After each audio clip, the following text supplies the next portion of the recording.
கேள்வி அலெக்சாண்டர் ஐயா கேட்ட கேள்வி என்னக்கா, இவர்கள் வந்துட்டு எந்த மொழியில பேசியிருப்பாங்க? கடவுளும் இல்லையா, கடவுள் ஆமா. படைத்த முதல் மனிதன் முதல் மனுஷி எந்த மொழியில பேசியிருப்பாங்க அப்படின்னு.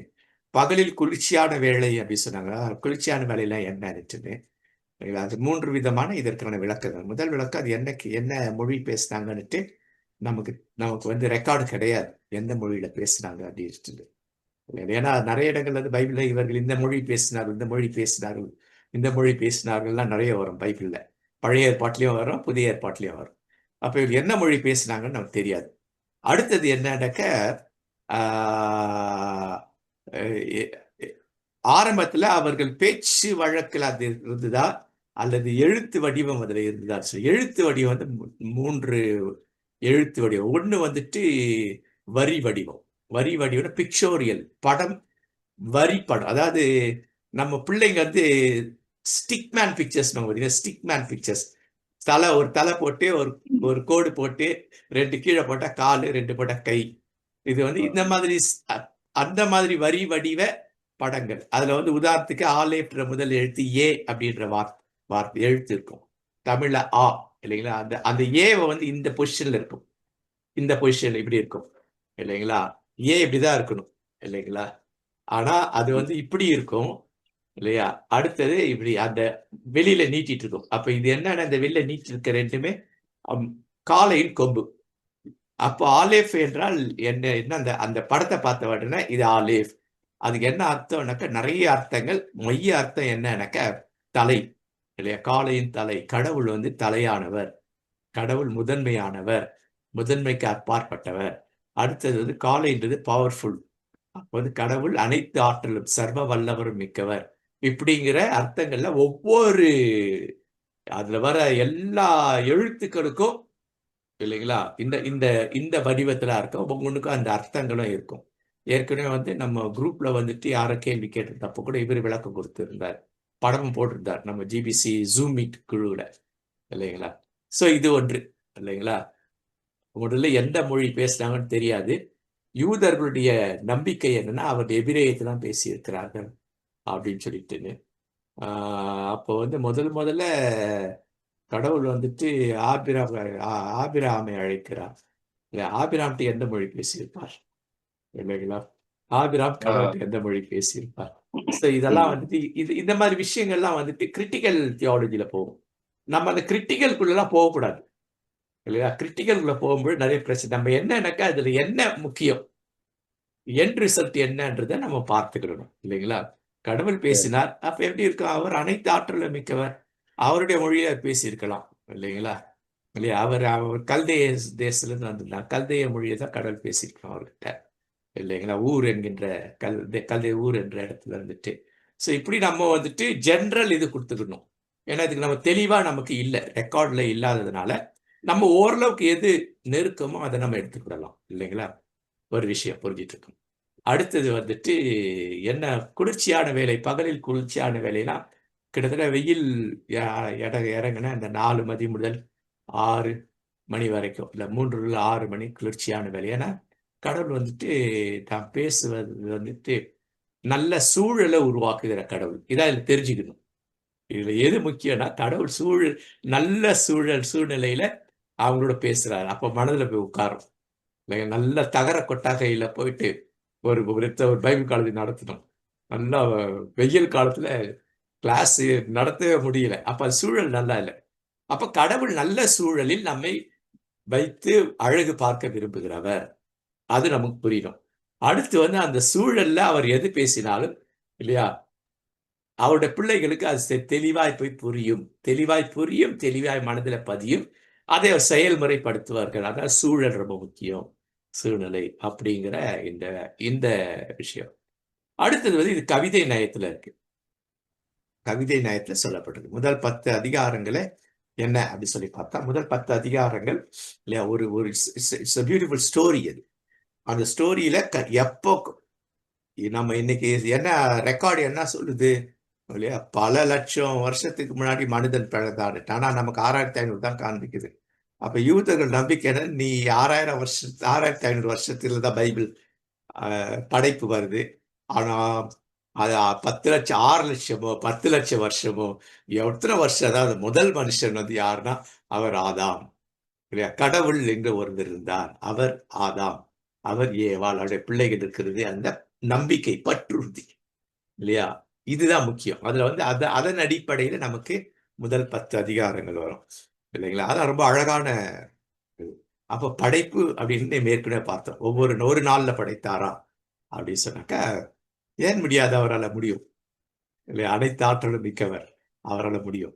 ஆனா நம்ம என்ன பண்ணிருக்கோம், நம்ம லெசன் பார்த்திருக்கோம். போன வந்து லெசன் இவரு அப்போ படைப்புன்றது வந்து இல்லையா, நம்முடைய சயின்ஸ் படி என்ன சொல்லுது அப்படின்னா பல லட்சம் வருஷத்துக்கு முன்னாடி இல்லையா? அப்போ வந்து அது தானா உருவாச்சு. அதான் இன்னைக்கு சயின்ஸ் சொல்லுது. ஆனா தானா உருவாகணும்னா பிசிக்ஸ் என்ன சொல்லுது இல்லைங்களா? ஒரு ஒரு ஒரு ஒரு ஒரு இது எப்படி வெடித்தது இல்லையா? வெடிப்பு கோட்பாடு, பெரு வெடிப்பு கோட்பாடு, இதுதான் இன்னைக்கு வந்து உலகம் முழுக்க ப்ரூஃப் ஆன ஒன்று. பெரு வெடிப்பு கோட்பாட்டுல இந்த உலகம் உண்டானது அப்படிங்கிறது அதுக்கு ப்ரூஃப் இருக்கு. அப்ப அந்த பெருவெடிப்பு கோட்பாடுல விஞ்ஞானம் எல்லாத்தையுமே சொல்லுது. 99.99% அதுக்கு சொல்லுது. ஆனா இல்லையா, 0.00 பாயிண்ட் இல்லையா, 0.1% இல்லையா, அவங்களால சொல்ல முடியல. அது என்ன அப்படின்னாக்க ஒரு வெடிப்பு ஏற்படுது இல்லையா, அனலினால் ஏற்பட்டா அதற்கு அந்த அனலை உண்டாக்குறது எது? அப்ப பிசிக்ஸ் என்ன சொல்லுது அப்படி சொல்லி பார்த்தாக்கா, எந்த ஒரு மூமெண்ட்டுக்குமே ஒரு ஆதாரம் இருக்கும் இல்லையா? அந்த ஆதாரம் ஏதோ ஒன்று வந்து அதை அந்த அந்த அந்த அந்த அந்த அந்த நெருப்பு அது சுக்குநூறா உறைவதற்கு ஏதோ ஒரு ஆதாரம் இருந்தது. அந்த ஆதாரம் நான் சொல்லியா 0.01 என்னன்றது 100% அவங்களால ப்ரூவ் பண்ண முடியல. அப்ப நாம என்ன சொல்றோம், அதுதான் கடவுள். கடவுளுடைய செயலினால அது வெடித்தது, வெடித்து சிதறியது, சிதறி இந்த அண்டம் உருவானது அப்படின்றது இல்லையா, கிறிஸ்தவ பற்றுறுதி இல்லைங்களா? இப்போ வசனங்களை இப்படிதான் நம்ம புரிஞ்சுக்கணும், இப்படிதான் பண்ணணும். இப்ப சயின்ஸும் இருக்குது இல்லையா? அப்ப சயின்ஸும் இருக்குது. ஆனா சயின்ஸ் என்ன பண்ண முடியல, 99%க்கு மேல எல்லா பெருவெடிப்பு கோட்பாடை ப்ரூவ் பண்ணுது. ஆனா அந்த பெருவெடிப்பு ஏற்படுறதுக்கு ஒரு காரணி இருக்கு இல்லையா? பிசிக்ஸ் அதான் சொல்லும் இல்லைங்களா? ஒரு காரணம் 3 பாயிண்ட் சொல்லும். நான் ஏற்கனவே கிடையாது பாயிண்ட் நான் மறந்துட்டேன், நானும் படிக்கிறேன் இல்லைங்களா? அப்போ ஒன்று மூவ் பண்ணனா அதுக்கு ஒரு ஆதாரம் இருக்கும். அந்த ஆதாரம் என்ன பண்ணுனாக்கா, அதை அதை அதை ஒருவேளை இயக்கும் பொழுது, இயக்கு விசை, அந்த இயக்கும் பொழுது அது அனல் கொட்டும். அந்த அனல் மூட்டப்படும் பொழுது வெடித்து சிதறும். அப்ப அந்த இயக்கு விசை எது அப்படின்றது ப்ரூவ் பண்ண முடியும். புரிஞ்சுங்களா? ஸோ திஸ் இஸ் த இது. அப்ப நமக்கு ஆதியாகமம் நம்ம ஏற்கனவே பாடம் படிச்சோம்னாக்கா, ஆதியாகம முதல் 10 அத்தியாயங்கள் அது என்னன்றது நம்ம பாடத்துல நமக்கு புதுசா ஜாயின் பண்ணிருந்தீங்க அந்த கமாலியல் பைபிள் காலேஜ்லன்னா திரும்பவும் அது உங்களுக்கு கொடுக்கப்படும் இல்லைங்களா? அப்போ அந்த அந்த அதை பத்தியே கொடுத்து அப்ப நமக்கு சரியான வரலாற்று ஆதாரம் எங்க இருக்குன்னா 11ல தான் இருக்கு. 11ல இருக்கு. 11 என்று கரெக்டா பார்க்கணும்னா ஹிஸ்டரி ஆஃப் த பைபிள் பெர்ஃபெக்டா பார்க்கணும்னா 12ஆம் அதிகாரத்துல தான் நமக்கு என்ன பண்ணுது, பெர்ஃபெக்டா இருக்குது. அதுக்கான ஆதாரங்கள் எல்லாமே இருக்குது. 12ஆம் அதிகாரத்துல தான் பெர்ஃபெக்டா எல்லாமே வந்துட்டு இருக்குது. அதுல கொஞ்சம் அங்கங்க அதெல்லாம் இருக்கு, நிறைய இருக்கு. அது ஏற்கனவே நம்ம அடிக்கடி பார்த்துருக்கோம். புரிஞ்சுச்சிங்களா? கேள்விகள் வேறு யாராவது இந்த இது குறித்த கேள்வி? புதுசா வந்தவங்க தயவுசெய்து உங்க பேரை கொஞ்சம் பதிவிட்டுடுங்க. இந்த இந்த பிடிஎஃப் இந்த இதெல்லாம் உங்களுக்கு அனுப்பும். ஜாஃப்னால இருந்து ஒருத்தர் இருக்காங்க, கண்ணாடி சரியில்லை, அதான் தெரியல. அப்பல பெஞ்சமின் ஐயா உங்களுக்கும் இருந்ததுன்னா உங்க ஃபோன் நம்பரை கொடுத்துருக்கோம். அதுலயே நீங்க உங்க பதிவிட்டுருங்க. நாங்க எங்க இவங்க வந்து அதை பண்ணிக்கிறோம். வேற கேள்வி எல்லாம் இருக்குதுங்களா மற்றவர்களுக்கு இது சம்பந்தமாவோ இல்ல போன வியாழக்கிழமை எடுத்த பாடம், ஆனா அந்த பாடம் சொன்ன ஒரு கேள்வி ஒருத்தர் கேட்டிருக்காங்க. வேறு யாராவது கேள்விகள், விளக்கங்கள், என்னையும் மீறி என்ன விளக்கம் கொடுத்தா கொடுக்கலாம். சொல்லுங்க சகோதரி புனிதா. ஐயா, லாஸ்ட் வீக் வந்து 2 கேள்வி என்னிடம் இருக்கு. எரிய முச்செடி பத்தி சொல்லி. முச்செடி, ஆமா, எரிய முச்செடி பத்தி சொன்னீங்கல்ல. ஆமா. யாத்ராகமம் 3:2 அந்த வசனங்கள் பத்தி பேசணும். அப்ப நீங்க சொன்னீங்க, ஒரு வார்த்தை சொல்லிருந்தீங்க, அந்த எரிய முச்செடி எதுக்கு ஆதாரமாக ஆண்டவர் கொடுக்கிறாருன்னு சொல்லிட்டு. எரியும் நெருப்பு வந்து ஆமா ஜனங்களுடைய பாடுகள், இஸ்ரேல் ஜனங்களுடைய பாடுகள் அந்த ம் இடத்துலயும் அழியாது இருக்கிறது வந்து அவர்கள் வந்து இன்னும் அழியாம அவ்வளவு பாடுகளிலும் உறுதியா அவங்க அழியாம இருக்கிறத சொன்னீங்க. அப்போ ஆமா கடவுள் அதுக்குள்ளே இருந்து பேசுறாரு அப்படின்னு சொல்லும் போது ஆ அந்த கடவுள் வந்து மேல இல்ல, அவங்க படுகிற பாடுகளோடு கூட தான் இருக்கிறாரு அப்படின்னு சொல்லி புரியப்படுது அங்கயா. அது கரெக்ட்டுங்களா புரிஞ்சுக்கிறது? கரெக்ட் தாங்க. அதாவது இன்னும் இன்னும் அழகா சொல்லணும்னாக்கா இஸ்ராயேல் ஜனங்களை அழிக்க முடியாது. அதாவது செடி வந்து காஞ்சிதுன்னா அழிஞ்சிருச்சுன்னு அர்த்தம். மரம் பட்டு போச்சுன்னா அழிஞ்சிருச்சுன்னு அர்த்தம். அப்ப அந்த செடி பசுமையான செடி என்பது இஸ்ராயேலரை குறிக்கும். நிறைய பாடங்கள் நிறைய இடங்கள்ல வரும் இல்ல, இஸ்ராயேல் நீ யாரு, இல்லையா, அது துளிர் விடுவது, இப்படி நிறைய பேசும். அப்ப வந்து அவர்கள் இஸ்ராயேல் மக்கள் எகிப்து தேசத்துல இருக்கிற அவர்கள் எப்படின்னா அவர்கள் அழிக்க முடியாதவர்கள், அழித்து சாம்பலாக்க முடியாதவர்கள். அப்ப அந்த அந்த அனல் என்பது என்ன, அதற்கு மத்தியிலும் நீ சாம்பலாக மாட்டேன், ஏன்னா உன்னை காக்கிறவர் நான் தான். ஐ ஆம் தட் ஐ ஆம். நான் நானாக தாக்கப்படும். நான்னா யார் அப்படின்னா அவர் அனைத்து ஆற்றலும் சர்வ வல்லவர் இல்லையா. அப்போ வந்துட்டு நான் மகாத்மா தூயவர், மகா பரிசுத்தர். இது இந்த குவாலிட்டி, இந்த நிறைய குவாலிட்டி, இந்த அடிப்படை குவாலிட்டி யூதர்கள் சொல்லுவாங்க. இது ஒரே குவாலிட்டியா சொல்லுவாங்க. இது 2 குவாலிட்டி, ஆனா ஒரே குவாலிட்டியா சொல்லுவாங்க. அப்போ அதுதான் சொல்றது, ஐ ஆம் தட் ஐ ஆம்னா நான் நானா தான் இருக்கிறேன் அப்படின்னு. நான் மா தூயவர், என்ன போல யாரும் தூயரா இருக்கிறது. நான் சகல ஆற்றலும் உள்ளவர், என்ன அளவுக்கு உங்களுக்கு யாருக்கும் உலகத்தில் யாருக்கும் ஆற்றல் கிடையாது. அதன் அடிப்படையில அந்த தூய்மையையும் ஆற்றலும் மிக்க நான் உன்னை பார்த்து கொண்டே இருக்கிறேன், நீ அழிந்து போக மாட்டாய், இவ்வளவு பாடுகளுக்கு மத்தியிலேயே வந்துட்டு கடவுள் பேசுகிறார் அப்படி சொன்னாக்கா, முச்செடிகளுக்கு மத்தியிலிருந்து பேசுகிறார் அப்படின் பொழுது அது வந்து கவிதை நயத்தை சொல்லு. கவிதை நயம் எப்பவுமே எப்படி இருக்கும், கொஞ்சம் அப்படி தூக்கி காண்பிக்கும் இல்லையா, கொஞ்சம் கொஞ்சம் கொஞ்சம், அதாவது மயில் விழியால், மயிலுக்கு விழி வந்து வட்டமா இருக்கும், பேட்டிகளுக்கு வட்டமாக இருக்குது. அப்புறம் கவிதை நயத்தில் அதுக்குதான் நம்ம என்ன திருவிவிலியம் படிக்கணும் இல்லைங்களா, இங்கிலீஷ் பயில் படிக்கும்போது அதெல்லாம் அந்த வரிகள் எல்லாம் கவிதையில இருக்கிறதா உரைநடையில இருக்கிறதா அப்படின்னு. அப்போ வந்து கவிதை நடையில அது சொல்லப்பட்டது. அப்படின்னா என்ன சொல்ல வருதுனாக்கா இல்லையா, கூடவே இருந்து கூட பேசுறேன்னு அர்த்தம். அப்ப என்ன, உன் பாடுகள் எனக்கு நல்லா தெரியுது, நீ சாக மாட்டே, அதனால அங்கிருந்து பேசுகிறார், அவர்களிடமிருந்து பேசுகிறார் இல்லையா. அவர்கள் மத்தியில் வாசம் பண்ணுவேன் அப்படின்னா உங்க கூடவே இருப்பேன் நானு இல்லையா. அவர்கள் மத்தியில் உலாவினார் அப்படின்னா உங்களை விட்டு நான் விலகி போக மாட்டேன், உங்க கூடவே இருப்பேன். இதான் புதிய ஏற்பாடு, நான் உன்னை விலகுவதில்லை உன்னை கைவிடுவதில்லை என்று ப்ரூஃப். இங்க சொன்னது யோசுவாவுக்கு சொன்னது, இங்க சொல்றது ஏசு என்ன சொல்றாரு, உலகத்தின் முடிவரை உன் கூட இருப்பேன். இதெல்லாம் வந்துட்டு இதன் அடிப்படையில் வருகிறது. அப்ப அங்க வந்து ஒரு கவிதை நயத்துல சொல்லப்பட்டது. புரிஞ்சுச்சுங்களா?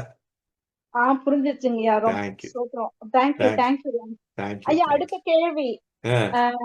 நாம வந்து லாஸ்ட் வீக் நம்ம பார்க்கும்போது யோவான் 1:51 பின்னும் அவர் அவனை நோக்கி, வானம் திறந்திருக்கிற தேவதூதர்கள் மனுஷகுமாரத்தில் ஏறுகிறதையும் இறங்குகிறதையும் நீங்கள் இது முதல் காண்பீர்கள் என்று மெய்யாகவே உங்களுக்கு சொல்லுகிறேன்னு சொல்றாரு. கிறிஸ்துவானவர் இங்க வந்துட்டாரு. வந்த பிறகு கிறிஸ்துவானவருக்கும் அங்கேயும் அந்த கனெக்ஷன் இருக்கிறத நம்ம பார்க்கிறோம். இதே ஆதியாகமம் 28:12 வந்து அவரு காண்றாரு இல்லையா, யாக்கோபு. இந்த தரிசனத்தை தான் அவர் முன்னாடியே காண்றாரு அங்கயா. ஆமா, இத வந்துட்டு இது என்னன்றத வந்துட்டு அங்க வந்து அது வந்துட்டு தெளிவு இல்லாம இருக்கும் இல்லையா. இங்க என்ன தெளிவு இருக்கும் அப்படின்னாக்கா, ஏறுகிறது இறங்குறது யாருன்னா உங்களை தேவர்கள் என்கிறேன் அப்படின்றாரு. அப்படின்னா யார் தேவர்கள்னா இறை மக்கள் அனைவரும் தேவர். நான் சொன்னீங்களா, இந்த சிஎஸ்ஐல அப்போ ஒரு பிஷப் மெராஸ் டைஸ் இருந்தார் இல்லைங்களா, அவர் சொன்னாரு இறை மக்கள், அதாவது விசுவாசிகள் அவங்க பேர் ரெவரண்ட் போட்டுக்கணும் அப்படின்னாரு.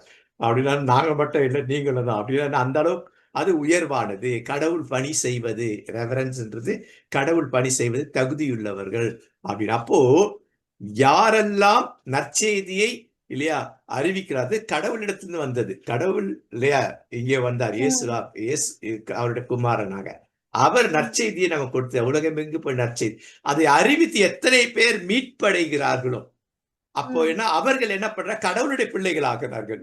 ஏறுவது இல்லையா, கடவுளுடைய பிள்ளைகள் என்ன பண்றாங்க, திரும்பியும் என்ன பண்றாங்கன்னா பூமியில இருக்கிற மக்கள் போய் சொல்றாங்க, உலகம் எங்கு போய் நற்செய்தி அறிவிங்கள், இறைவாக்கு சீடராக்குங்கள், திருமுழுக்கு கொடுங்கள் இல்லைங்களா, நான் கற்றுக் கொடுத்தா அவங்க கற்றுக் கொடுத்து அனுப்புங்கள். இதன் அடிப்படையில பண்றது இல்லையா? மீட்பை பற்றி பேசுவது, மீட்பை வந்து மற்றவர்களுக்கு அறிவித்து சீடராக்குவதை குறித்து பேசுறது புதிய ஏற்பாட்டுல அந்த மாதிரி வரும்.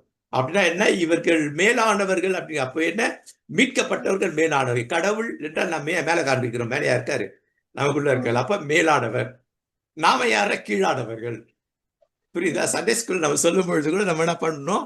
அப்படிதான் சொல்லணும். கடவுள் மேலே இல்லப்பா இருக்காரு, அவர் மேலானவர். ஆதியாகமத்துல எப்படி நம்ம பார்த்தோம் இல்லைங்களா? அவர் தூயவர் இல்லையா? அடுத்தது அவர் சர்வ வல்லவர் இல்லையா? அனைத்து ஆற்றலும் மிக்கவர் இல்லையா? அந்த கான்செப்ட்ல இது அணுகும் பொழுது என்ன சொல்றா? நாமும் என்ன பண்றோம்னா, கீழான நாம் மேலானோம், கடவுளுடைய பிள்ளைகளானோம். கடவுளுடைய பிள்ளைகளான நம்மகிட்ட ஒரு டாஸ்க் இருக்கு. நம்ம என்ன பண்றோம்னாக்கா, இங்க இருக்கிற மக்களை இல்லையா கடவுளுடைய பிள்ளைகளாக மாற்றுவதற்கு நாம் படிச்சோம்.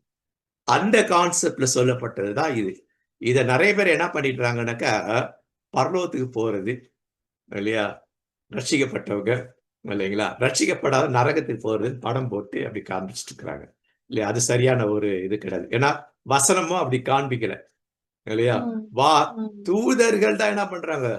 மேலேயே போறா, கீழே வர்றாங்க.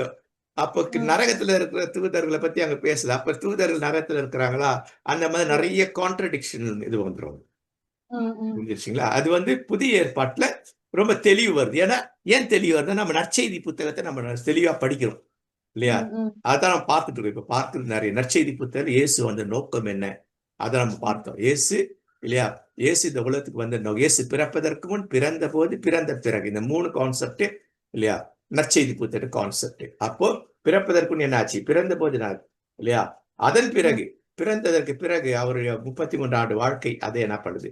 இந்த புரிதலோடு கூட அந்த லூக்கா 2ஆம் அதிகாரம் 51ஆம் வசனம், 1ஆம் அதிகாரம் 51ஆம் வசனத்தை அந்த கான்செப்ட்ல பார்த்தாதான் இதனுடைய ரிச்னஸ் நமக்கு புரியும். கடவுள் எப்பேற்பட்டவர், அப்பேற்பட்ட கடவுள் எப்படி வந்துட்டு தன்னுடைய மகனையே நமக்காக கொடுத்திருக்கிறார் அப்படிங்கிறது இந்த கான்செப்ட்ல புரியும். சரிங்க. வேறு கேள்விகள்? தேங்க்யூ. இதுலயே இன்னொன்னு இருக்கு. அப்ப வந்து நான் இப்போ கிறிஸ்துவனர் தான் இதை சொல்றாரு, இன்னைக்கு இது முதல் அப்படின்னு சொல்லி சொல்றாரு. ஆமா ஆமா. வந்து நாத்தான்வேல் வந்து அத்திமரத்து கீழே இந்த தரிசனத்தை அவர் கண்டாருங்களா? தரிசனம் இல்ல. போன முறை வந்துட்டு நான் அதை ரெக்கார்ட் பண்ணியிருந்தேன், கொடுத்திருந்தேன். அது என்னன்னாக்க, படத்தை நீங்க பார்த்திருப்பீங்க இல்லைங்களா? படம் பார்க்கலையா இல்லையா? படம் போட்டே நான் டீச் பண்ணேனே. சரி சரி, புதுசா இருக்கிறாங்க. ஏன்னா அதெல்லாம் சூப்பர். அந்த முதல் 5 சீடர்கள் உருவாக்கு. இயேசு வந்து முதல்ல 5 சீடர்களோடு கூட தான் பயணிக்கிறார் இல்லையா? 5 சீடர்களுக்கு அது ரொம்ப சூப்பர். இது அந்த இது தயவுசெய்து பாடத்தை படிங்க, குரூப்ல இருக்கிறவங்க. நான் திரும்பி அதை போடுறேன் இல்லைங்களா? எப்படி அந்த 5 சீடர்கள் நிலை என்ன இல்லையா, அனுபவங்கள், அவருடைய அனுபவங்கள் என்ன இல்லையா அப்படின்ட்டு வந்து பாருங்கள் அப்படிங்கிறாரு 2 பேரை இல்லையா? இப்ப யோவான், திருமுழுக்கு யோவானுடைய சீடர்கள் இயேசுவின் சீடர். ஏன்னா திருமுழுக்கு யோவான் இயேசு பத்தி A to Z சொல்லிட்டாரு. இவர் தான் அடிக்கப்படும் ஆட்டுக்குட்டி, இவரால் தான் எல்லாட உடனே சொன்ன உடனே இல்லையா இவங்க என்ன பண்ற, ஓடி போயிடா. எனக்கா இயேசு திருமுழுக்கு பெறும்போது இவங்க 2 பேரும் அங்க இல்ல, 2 பேரும் மத்தவங்க இல்லாததுனால இல்லையா, அப்போ வந்து இவர் சொல்லுவார்ப்பா வந்தாங்க பண்ண, ஏற்கனவே நிறைய சொல்லியிருந்தால அவர் வந்தாரு, திருமுழுக்கு பெற்றாரு, இந்த மாதிரி அவர் வரும்பொழுது தூய ஆவியார் வந்து அதெல்லாம் பத்தி சொன்ன உடனே இவங்க அந்த எக்ஸ்பெக்டேஷன்ல இருக்கும்போது இயேசு நேரடியா பார்த்துட்டு போகும்பொழுது ஈரோட்டி பின்னாடி போயிட்டாங்க. அப்ப யோவான் என்ன பண்ணல, ஏன்னா படுபாவில ஏன் கூட இருந்தீங்க, என்னடா ஓடுறீங்கன்னு சொல்லாம அவர் சந்தோஷம் வழி. ஏன்னா அவர் பெருகணும், நான் சிறுகணும். யோவானுடைய கான்செப்ட் அதான் இல்லைங்களா? இயேசு பெருகணும், நான் சிறுகணும். அப்ப பெருகணும் விட்ட போட அவருடைய வாரை அவிழ்க்க எனக்கு தகுதி இல்லை. அப்ப அந்த காலத்துல யூத சமுதாயத்தில் இருக்க வேலையாட்கள் எப்படிப்பட்ட 3 சமுதாயம் இல்ல, lower level, middle level, upper level. Lower லெவல்ல இருக்க என்ன பண்ணாக்கா, செருப்புடைய வாரம் மட்டும் தான் அழுக்க முடியும் இல்லையா, அவிழ்த்து அந்த செருப்பை கழட்டி காலை கழுவுறது. அப்ப இயேசு அதுதான் பண்றாரு இல்லையா? லோவஸ்ட் லெவல்ல போறாரு. அப்பர் லெவல்ல பண்ண மற்ற வேலைகள் செய்யுது. Middle level. அப்பர் லெவல் வந்து முதல்ல எஜமானதுக்கு எல்லாம் செய்யணும், பணிவிடை செய்யணும், இதெல்லாம் செய்யறது வந்துட்டு இல்லையா, அந்த கான்செப்ட்ல கொண்டு வர்றதுதான் அந்த பகுதி இல்லையா? அப்போ அவங்க 2 பேர் அந்த அனுபவம் இல்லையா, யோவான் திருமுழுக்கு யோவான் பெற்ற அனுபவத்தை இயேசுவிடம் பெற்றுக் கொள்வதற்காக எங்க தங்கி இருக்கிறீங்கன்னா வந்து பாருங்கடா, போய் பார்க்கிறாங்க, அங்க அன்னைக்கு தங்குறாங்க இல்லையா? அந்த அனுபவம்லாம் அந்த பாடத்தை நம்ம படிச்சுட்டோம் இல்லை? ஏன்னா இதுலயே வந்திருக்கு, யூடியூப்ல நம்ம அப்லோட் பண்ணிட்டோம் அந்த பாடத்தை. அது ஒரு விஷயம். அப்ப இங்க என்ன நடக்க, நீ அத்திமரத்தின் கீழ் என்ன பண்ணிட்டு இருந்த? அப்ப இவர் யார் அப்படின்னு சொல்லி பார்த்தாக்கா, இவர் வந்துட்டு இந்த 5 ஆகமத்தை கரைச்சி குடிக்கிற ஆள். இவர் படத்திலேயே இருக்கும் இல்லையா? அப்பேற்பட்ட ஆள் அதை மட்டும் பண்ணாம இல்லைங்களா, அவருடைய திராட்சை தோட்டத்துல அத்தி மரத்தை என்ன பண்ற, சீர்படுத்திட கட் பண்றாரு. அதுக்கு அடிச்சு அப்ப என்ன பண்றாருன்னா, நீ சரியான ஒரு பணியாளர், சரியான நீ நீ நீ அப்போஸ்தலனா மாறுவதற்கு உனக்கு தகுதி இருக்கு அப்படின்னால, இவர் போகும்போதெல்லாம் அவர் பார்த்திருக்க மாட்டாருன்னா இயேசு பார்த்திருப்பார். இவர் வந்து பைபிளையும் படிக்கிறாரு, விதார்த்தையா இந்த 5ஆம் தோராவையும் படிச்சுட்டு இருக்கிறாரு, அதன்படி வாழுகிறார். ஏன்னா அவர் உத்தமன். 2 வார்த்தை சொல்லுவாங்க, மறந்துட்டேன். அப்பேற்பட்ட யாரு? தோராவை 100க்கு 100 பின்பற்றுகிறவர்கள் தான் அந்த வார்த்தை வரும் இல்லைங்களா? அப்பேற்பட்டவர் அதை மட்டும் செய்யல இல்லையா, இதையும் செய்கிறார். உலகத்திலே தேவையான உலக பணியை செய்கிறார், சிறப்பாக செய்கிறார்னால எனக்கு அப்பவே தெரியும் நீ யாரு அப்படின்னு சொல்றது. அதெல்லாம் அது தரிசனம் அல்ல, இயேசு நேரடி அவங்க ஏற்கனவே அவரை பார்த்ததை பத்தி சொல்றாரு. உத்தம இஸ்ரவேலன்னு சொல்லுவாரு. உத்தமர், கபடற்றவர், உத்தமர். அப்ப இந்த கபடற்றவர் உத்தமர் இன்னும் யாருக்கு பொருந்தும் சொல்லுங்க பார்க்கலாம், டக்குன்னு சொல்லுங்க. புறாவுக்கு கிறிஸ்துவுக்கு பொருந்தும். புறா வந்து அது உருவகம், வேற ஒரு மனுஷன் இருக்கிறார். நீங்க யோசிச்சாதான் வரும், டைரக்டா இருக்காது. பவுல் அப்போஸ்தலர் சொல்றாரு, நான் யாருக்கு சொல்றாரு இல்லைங்களா, பவுல் அப்போஸ்தலருக்கும் இது அப்படியே பொருந்தும். Okay okay, welcome. வேற யாராவது கேள்விகள் இருக்குங்கயா? மத்தவங்க கேட்கட்டும், அதனால நான் கொஞ்சம் அமைதியாகிறேன். ஓகே ஓகே ஓகே, இருங்க, கேட்கலன்னா அப்புறம் கேளுங்க. வேற யாராவது கேள்வி?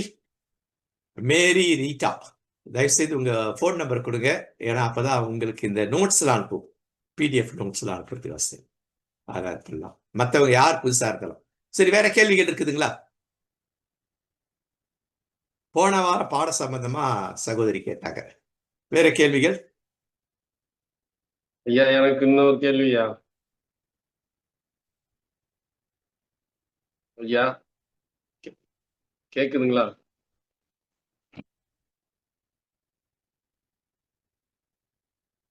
பேசுங்க, நீங்க பேசுங்க. கேக்குதுங்களா? பேசுங்கயா, நீங்க பேசுங்க. இப்ப ஆதாமுக்கு அந்த நிலத்தை வந்து பண்படுத்தவும் காக்கவும் சொன்னார் இல்லைங்களையா? அப்ப அது ஏன் காக்கவும் அந்த வார்த்தை வருது? அது பாதுகாப்புனா என்ன? ஒருவேளை அது எதிரிங்க அதுக்கு முன்னாடி இருந்தாங்களா? ஆதாமுக்கு தெரியுமா எதிரி இருக்கிறாங்க, காக்கணும் அதுவா? காக்கவும்னா என்ன அர்த்தங்கய்யா அதுல? அப்புறம் இது நோவா அந்த இதுல 9:6 ஆதியாகமம் 9:6 வந்து மனுஷனை வந்து ரத்தம் சிந்தக்கூடாது, மனுஷன் தேவசாயிலில் உண்டாக்கப்பட்டபடியால் மனுஷனுடைய ரத்தத்தை எவன் சிந்துகிறானோ அவனுடைய ரத்தம் மனுஷனாலே சிந்தப்பட கடவுதுன்னு போட்டிருக்கு. அப்போ ஒருத்தன் கொலை பண்ணிட்டான்னா, ரத்தம் சிந்திட்டா மறுபடியும் அவனை மனுஷன் கொலை பண்ணுவானா? அவர் வந்து போயிட்டே இருக்குமா? இதுதான் இந்த 2 கேள்விக்கையா. ஐயா, உங்க கேள்விகள் நாங்க குறிச்சுக்கிட்டோம். ஐயாவுக்கு ஏதோ டவர் ப்ராப்ளம் ஆயிடுச்சு போடுறதுக்கு. ஓகே, உங்களுடைய கேள்விகளை கேட்கலாம். அந்த காக்கவும் என்ன அர்த்தம்? அது எதிரி இருக்கிற அது மாதிரி ரத்தம் சிந்திக்கிட்டே இருந்தா எப்படி அது? இல்ல, முதல் கேள்வி. ஆமா, அதாவது முதல் கேள்விக்குங்க காக்கவும் அப்படிங்கிறது, காக்கவும் அப்படின்னா காக்கவும் பண்படுத்தவும் அப்படிங்கிறது ஒண்ணு இருக்குங்களா? அப்போ அது ஜென்ரலா பார்க்கணும். ஜென்ரலா என்னன்னா, நம்ம காட்டுறது அப்படிங்கிறது ஒரு பத்திரமா வச்சுக்க, கவனமா வச்சுக்கங்க அப்படின்னு சொல்றேன் இல்லைங்களா? அந்த அந்த ஒரு எச்சரிப்பு, அந்த ஒரு கவனத்தை அவர் கொடுக்கிறார். ஏன்னா ஃப்ரீவில் கொடுத்திருக்கிறார். கேக்குதுங்களா? நல்லா கேக்குதியா? நல்லா கேக்குதுங்கய்யா. என்று வந்துட்டு இதுல வைஃபை வந்து கரண்ட் இல்ல, கட் ஆயிடுச்சு. இதுல மொபைல்ல வரேன்.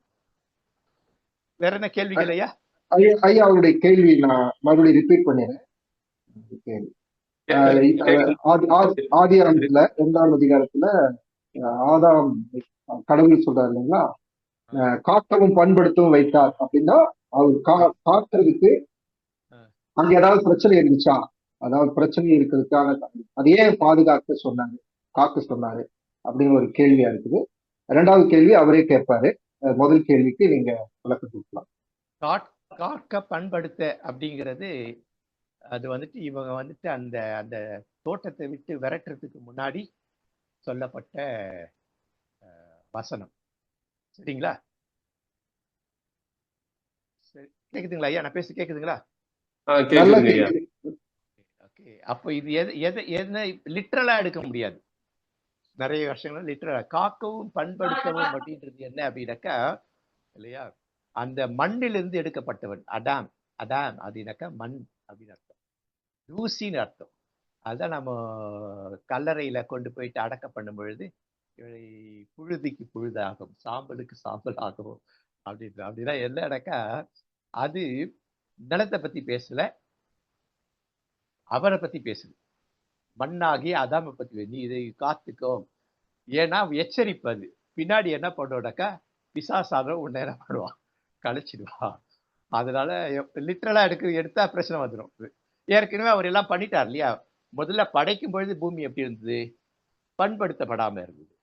அப்புறம் என்னாச்சு, பண்படுத்தப்பட்டதுனால வந்துட்டு எல்லாமே அதை விளைச்சல் ஏற்பட்டது, எல்லாம் நடந்தது.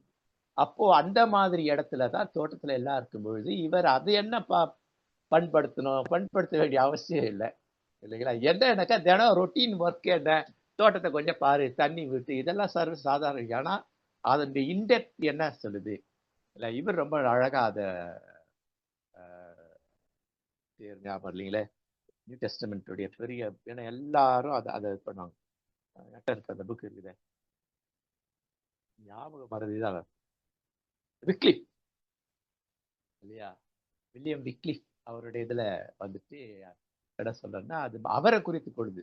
நீ வந்து உன்னை பாதுகாத்துக்கோ இல்லையா அப்படின்னு சொல்றதுதான் அங்க இருக்கே தவிர அது லிட்ரலா இல்லை. ஏன் உன்னை பாதுகாப்பா வைத்தால் நீ பசுமையில மரத்தை போல, கனி கொடுக்க மரத்தை போல இருப்பா. நீ உன்னை பாதுகாப்பா வச்சுக்கலனாக்கா அழிவு உனக்கு ஏற்படும் அப்படிங்கிற கோணத்துல சொல்லப்பட்ட இதுவும் எதுனாக்கா இந்த அலகாரிக்கு இந்த உவமானமாக சொல்லப்பட்டது இல்லைங்களா. அதையும் நம்ம, ஏன்னா அதுவும் நம்ம பாடத்துல படிச்சிருக்கோம் எப்படி பைபிள் எப்படி புரிஞ்சுக்கிடணும் அப்படின்ட்டு ஒரு இது. ஓகே, அது முதல் கேள்வி. புரிஞ்சிச்சிங்களா ஐயா? இது அவரை குறித்து சொல்கிறது. மண்ணாகிய நீ மண்ணாய் போயிடாதப்பா இல்லைங்களா, பின்னாடி ஒரு பிரச்சனை வரும் அப்படின்னு. புரிஞ்சிச்சிங்கய்யா. ஐயா ஐயா இன்னொரு கேள்விங்கய்யா. சொல்லுங்க ஐயா. ஆதியாகமம் 9:6 மனுஷன் தேவசாயலில் உண்டாக்கப்பட்டபடியால் மனுஷனுடைய ரத்தத்தை எவன் சிந்துகிறானோ அவனுடைய ரத்தம் மனுஷனாலே சிந்தப்பட கடவுது அப்படின்னா, அப்படி தொடர்ந்து மனுஷனால ரத்தம் சிந்தப்பட்டுக்கிட்டே இருந்தா அது அவரே ஆரம்பிச்சு வச்ச மாதிரி இருக்குதுயா. ஒருத்தரை கொன்னுட்டாருன்னா அவரை வந்து இன்னொருத்தர் கொல்லுவாரா? இது தொடருமா? அப்படி அந்த அர்த்தத்துல சொல்லியிருப்பாரா கர்த்தர்? அந்த அர்த்தத்துல இல்ல, தவறு செய்தால் தண்டனை உண்டு, அதனுடைய அர்த்தம். நீ வந்துட்டு நீ ஒருத்தரை கொலை பண்றனா நீ என்ன கொலை பண்றனா, கடவுளை கொலை பண்றோம் அந்த அர்த்தத்துல சொல்லப்படுது. அப்போ உன்னுடைய உயிர் மூச்சு, சதை, உன்னுடைய ரத்தம் தான் நான் கொடுத்தேன். என்னுடைய ரூபம், என்னுடைய சாயில், என்னுடைய சொல், செயல், சிந்தை இதை மையப்படுத்துகிற அந்த அர்த்தம். அப்ப நீ வந்துட்டு ஒருத்தர் பண்ணினாக்கா உனக்கு தண்டனை உண்டு, உனக்கு ரத்தம் சிந்தப்படுனாக்கா உனக்கு தண்டனை உண்டு அப்படி. இப்ப அந்த கான்செப்ட் நம்ம எப்பவுமே பைபிள்ல வந்து பழைய ஏற்பாடு அந்த மாதிரி கான்செப்ட தான் நம்ம யோசிக்கணும். அவுட்கம் என்ன அவுட்கம் பேசுறது. இல்லைன்னா கடவுள் என்ன ஆயிடுவாருனாக்கா அவர் நரபலி குரு கடவுள் ஆயிடுவார். So this is the one criteria. வேற கேள்வி ஐயா? புரிஞ்சுதுங்களா? மத்தவங்களுக்கு புரிஞ்சுதுங்களா? புரிஞ்சுயா, தேங்க்யூங்க. வெல்கம். வேற யாராவது? வேற யாருக்காவது?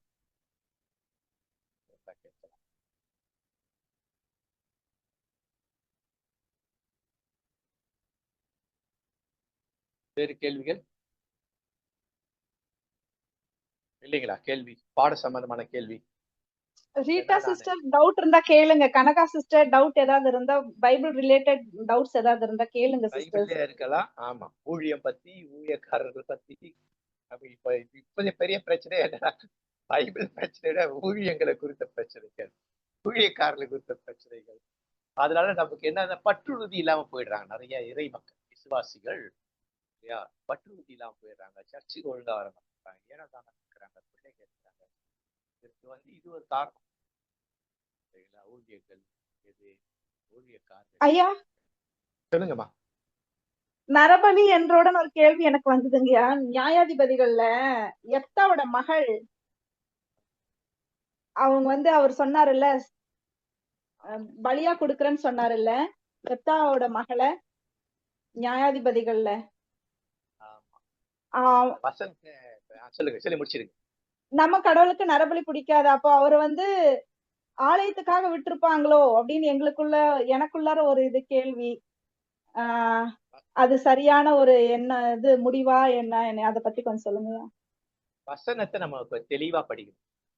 வசனத்துல என்னன்னா, முதல்ல எது வெளியில வருதோ, யார் வருகிறாரோ அப்படின்னு, யார் உயர்தினை, ஒரு பெண்ணையோ ஆணையோ குறிக்கும். எது வருகிறதோ அவரு சவுண்ட் கம்மியா இருக்குங்கய்யா. ஐயா சவுண்ட் கம்மியா இருக்கு. ஓகே ஓகே, நான் கொஞ்சம் மேல வச்சு கேக்குதுங்களா? கேக்குதுங்கய்யா. ஓகே ஓகே, கீழே இறங்குது இந்த மைக். அப்போ அங்க என்ன பண்ண அக்ரிணையில சொல்லப்படி எது முதல்ல வருதோ அப்படின்னு. அப்ப அவர் ஆடு மாடுகள் ஏதாவது வச்சிருந்தாரு, பறவைகள், இதுல எது அங்க வெளில வருதோ அதை காணிக்கையா கொடுக்குறேன் அப்படின்னு சொல்லி. ஆனா அவர் என்ன பண்ணி இருக்கிறாரு, அவர் சொன்னதன் கோணம் என்ன அப்படின்னாக்கா, அந்த கோணத்துல நம்மளை புரிஞ்சுக்கணும் எது வருகிறதோ அப்படிங்கிற கோணத்துல தான் வரும். ஆனா அவர் அங்க பண்ணுறது கடவுள் அதை ஏற்றுக்கொள்ளவில்லை, ஏற்றுக்கொள்பவர் அல்ல. ஆனா இவர் தவறான புரிதலை உடையவர். பாடம் நமக்கு என்ன சொல்லுதுனாக்கா, சரியாக புரிந்து கொள் இல்லையா? ஒருவேளை அப்படி இருந்தாக்கா கடவுள்கிட்ட போயிட்டு, நான் புரிதல் சரியா, நான் பேசுறது சரியா, நான் பண்ணது தப்பா ரைட்டா அப்படின்னு கேட்டு எல்லாத்தையும் ஒரு அனுபவம் சொல்றேன். நான் அந்த 2000லாம் எனக்கு நிறைய வெளிநாட்டு நிறைய வரும். ஐயா மைக்கு கீழே விழுந்துச்சு. இப்ப கேக்குதுங்களா? நான் கையிலே பிடிச்சிக்கிறேன். ஓகே. அப்போ நான் என்ன பண்ணுவேன்னாக்க, அதை யாருக்கு உதவி தேவையோ அவங்க உதவி தேவைப்படும் நேரடியா அவங்களுக்கு கான்டாக்ட் பண்ணி அவங்களுக்கு கொடுத்துக்க சொல்லலாம். அந்த மாதிரி அடுத்தது எனக்கு தேவைக்கு மேல நான் எடுக்கவே மாட்டேன். எனக்கு அனுப்புறவர் எனக்கு ஒரு தகப்பனை போல அவர். ஏன்னா என் மேல அவ்வளவு அன்பு கொண்டார், என்னை குறித்து நல்லா A to Z தெரிஞ்சு வச்சிருந்தாரு. பல முறை இந்தியாவுக்கு சீனாவுக்கு அதிகடி அவர் ஊழியம் பண்ண போறவர். அந்த காலையில அவர் சந்தித்த பெரிய பெரிய ஊழியக்காரர்கள்லாம் ஏமாத்துறவங்களா இருந்தாங்க. நான் அப்படி இல்லாததுனால என் மேல அன்பு அதிகமா இருக்கும். கூட அவருக்கு கார்டெல்லாம் இருக்குது, ATM கார்டெல்லாம். அது பேர் அது வேணான்ட்டு ஒதுக்கிட்டேன் அதை. அப்போ நான் கஷ்டத்துல இருக்கவங்களுக்கு என்கிட்ட இருக்க பணத்தை நிறைய கொடுத்து உதவி செய்வேன். ஆனா அவங்க என் முதுகுல குத்த ஆரம்பிக்கும் பொழுது அப்பதான் நான் கடவுள்கிட்ட போய் என்ன கஷ்டத்துல இருக்காங்க நான் உதவி செஞ்சேன் இல்லைங்களா, ஏன் இவங்க இப்படி பண்றாங்கன்னு பொழுது எனக்குள்ள கடவுள் கண்டிப்பாக எனக்கு அறிவுறுத்தினார் என்று கண்டிப்பா உணர முடியும். நீ என்னை கேட்டுன்னு கொடுத்தியா அப்படின்ட்டு. அப்படின்னா என்ன அர்த்தம், நம்ம உதவி செய்யும் பொழுது கடவுள்கிட்ட போயிட்டு அவசர உதவி உடனே செஞ்சிடணும். பெரிய உதவி செய்யற கடவுள்கிட்ட போடும். கடவுளை ஆண்டவரை என்கிட்ட இருக்குது கொடுக்கலாமா அப்படின்னு கேட்கும்பொழுது கடவுள் கண்டிப்பா சொல்லுவார், இல்ல கொடு, இல்ல இன்னும் கொஞ்சம் சேர்த்து கொடு, இல்ல கொஞ்சம் குறைச்சி கொடு இப்படின்னு சொல்லுவார். புரியுதுங்க நான் சொல்றது?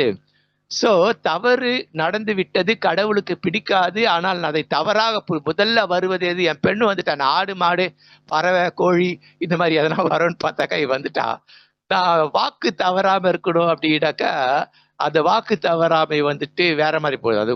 அது குருட்டுத்தனமான முரட்டுத்தனமான வாக்குறுதி, வாக்கு நிறைவேற்றுதலா இருக்கும். அப்போ கடவுள்கிட்ட கேட்ட கடவுள் சொல்லுவா, இல்லப்பா அது இல்லப்பா அப்படி பண்ணாதன்னு இருப்பாரு. புரிஞ்சிருச்சுங்களா? அப்ப ஊழியக்காரர் தலைவர் எவ்வளவு ஜாக்கிரதையா இருக்கணும். எல்லாத்தையும் கடவுளுக்கு முன்னாடி போய் வைக்கிறது நல்லது. ஒருத்தர் அவசரம் பசின்றாரு, கொடுக்கறது தப்பு கிடையாது, அதெல்லாம் பண்ணும். அவருக்கு இன்னும் கொஞ்சம் அடுத்தடுத்த நிலை தேவைப்படும். கடவுள்கிட்ட கேட்டேன், கடவுள் என்ன பண்ணாரு, இல்ல நீ கொடுக்காத, நான் வேற ஒருத்தர் மூலம் கொடுக்க வைக்கிறேன். ஏன்னா வேற ஒருத்தர் கொடுக்கலாம், ஏதோ ஒரு காரணம் இருக்கும். அங்க குறைவா கொடுனா அதுக்கு ஒரு காரணம் இருக்கும், அதிகமா கொடுனா காரணம் இருக்கும். இல்ல நீ கொடுக்கவே கொடுக்காத, நான் வேற ஒரு, இப்படி நிறைய இருக்குது இல்லைங்களா? அப்போ நம்ம கடவுளுடைய பிள்ளைகள் இதையெல்லாம் மனதில் கொள்ளணும். அதன் அடிப்படையில வந்ததுதான் அந்த பகுதி. அதை அப்படிதான் நான் எடுத்துக்கொள்ளணும். வசனமும் தெளிவா என்ன சொல்லுது? அக்ரிநிலை தான் சொல்லுது. முதலில் வருவது எதுவோ இல்லையா, இதுல வந்து அப்படிதான் வரும்.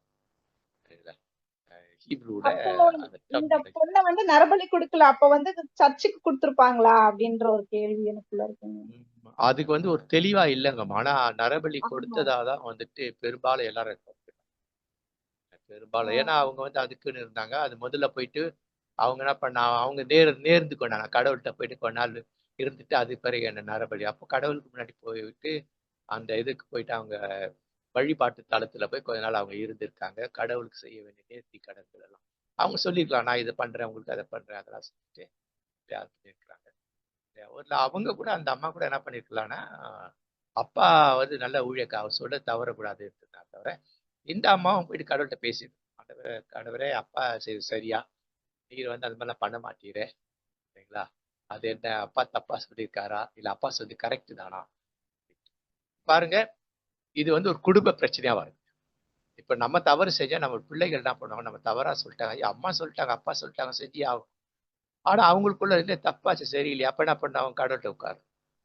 இப்ப நாமளும் என்ன பண்ண கடவுள்கிட்ட உட்காரோம். இப்போ கடவுளிடம் ஒரு குடும்பம் என்பது கடவுளோடு கூட இணைந்து இருக்கணும், பின்னி பிணைந்து இருக்கணும்.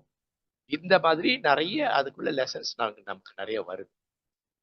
இப்படிதான் நம்ம வந்து பைபிளை வந்து நாம புரிந்து கொள்ள வேண்டும். தேங்க்யூ ஐயா, தேங்க்யூ ஐயா. Welcome welcome welcome. வேற யாராவது கொஸ்டின் கேட்கறதா கேட்கட்டுங்கய்யா, அப்புறமேட்டு நான் என்னன்னு கேட்கிறேன்.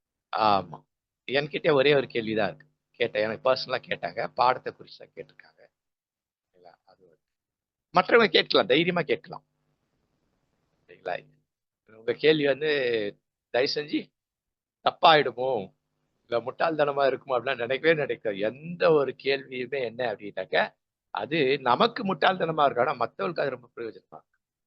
அதனால இதை நீங்க மனதில் கொண்டுட்டு உங்களுடைய டவுட்ஸ் இல்ல விளக்கம் சொல்லுங்க, ஐயா நான் இப்படி புரிஞ்சிட்டு இருக்கிறேன், இது இப்படியா அப்படின்ற மாதிரி அப்படியும் கூட நீங்க கேட்கலாம். இப்போ ஜீசஸ் வந்து நிறைய இடங்கள்ல சீஷர்கள்ட்ட பேசும்போது மெய்யாகவே அந்த வார்த்தை யூஸ் பண்ணிருக்கு. ஏன் அந்த வார்த்தை ஐயா சீஷர்கள் இல்லையா, எதனால மெய்யாகவே அந்த வார்த்தை யூஸ் பண்ணணும்? சூப்பர் சூப்பர் கேள்விங்க சகோதரி, புரியுதா? அது ஆக்சுவலி அது ரொம்ப சிம்பிள் கேள்விமா இருக்கும், ஆனா ரொம்ப ரொம்ப ரொம்ப ரொம்ப ரொம்ப ஆழமான ஒரு ஒரு கேள்வி அது. அப்ப இயேசு எந்த சூழல்ல இதை சொல்றாரு, அது முக்கியம். வசனத்தை பார்க்கும்பொழுது சூழ்நிலைகள், எந்த சூழ்நிலை சொல்றாரு, யாருக்கு சொல்றாரு, எதுக்கு சொல்றாரு. நான் சொல்லுகிறதாவது நிறைய சொல்வார்.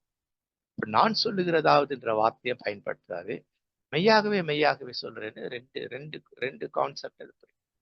நான் சொல்லுகிறதாவது அப்படின்னாக்க என்னன்னா, இந்த பரிசேய சதுசேய வேத பாரகர்கள் சனகரின் சங்கத்தாலாம் இந்த இந்த புக் ஆஃப் லா சரிங்களா, இந்த 5 ஆகமம் இல்லையா, நியாயப்பிரமாணம் தான் புக் ஆஃப் த லா, 5 ஆகமம் சரிங்களா. அதை கரைச்சி குடிச்சவங்க அவங்க என்ன பண்றாங்க அப்படின்னாக்க அதுல இருந்துட்டு வந்துட்டு மக்களுக்கு சொல்லி கொடுக்குறாங்க. சொல்லி கொடுக்கும் பொழுது அது எப்படி சொல்லி கொடுக்குறாங்கன்னாக்கா தப்பா சொல்லி கொடுக்குறாங்க. இந்த கண்ணுக்கு கண் பல்லுக்கு பல் எழுதி இருக்குது, அது அப்படி இல்லை. நான் சொல்லுகிறதாவது இல்லையா, அன்பு செய், எதிராளிக்கு செய் அப்படின்னா என்ன அர்த்தம்? இயேசு சொல்றது தான் நியாயப்பிரமாணத்தை கரெக்டா இருக்கு. நியாயப்பிரமாணத்தை அழிக்க வரல, அதை அதை காக்க வந்த அப்படின்னா என்ன, பரிசேய சதுசேய வேத பார நியாயப்பிரமாணத்தை அழிக்க வந்தாங்க. ஏன்னா அவனுடைய சூழ்நிலைக்கு ஏற்ற ஏழைங்களை இது பண்ணி சொபிஸ்டிகேட்டா வாழ்வதற்கு வசனங்கள் திரிபாய் கூறி இப்படிலாம் கூறிட்டு.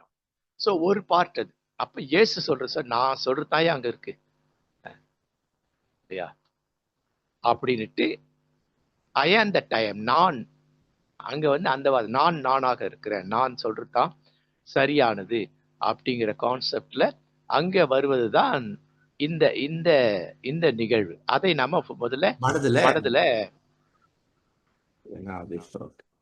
ஓகே புரிஞ்சிச்சிங்களா? இது ஒரு விஷயம். ரெண்டாவது, மெய்யாகவே சொல்றேனாக்க அது வந்து அழுத்தம் திருத்தமா சொல்றது.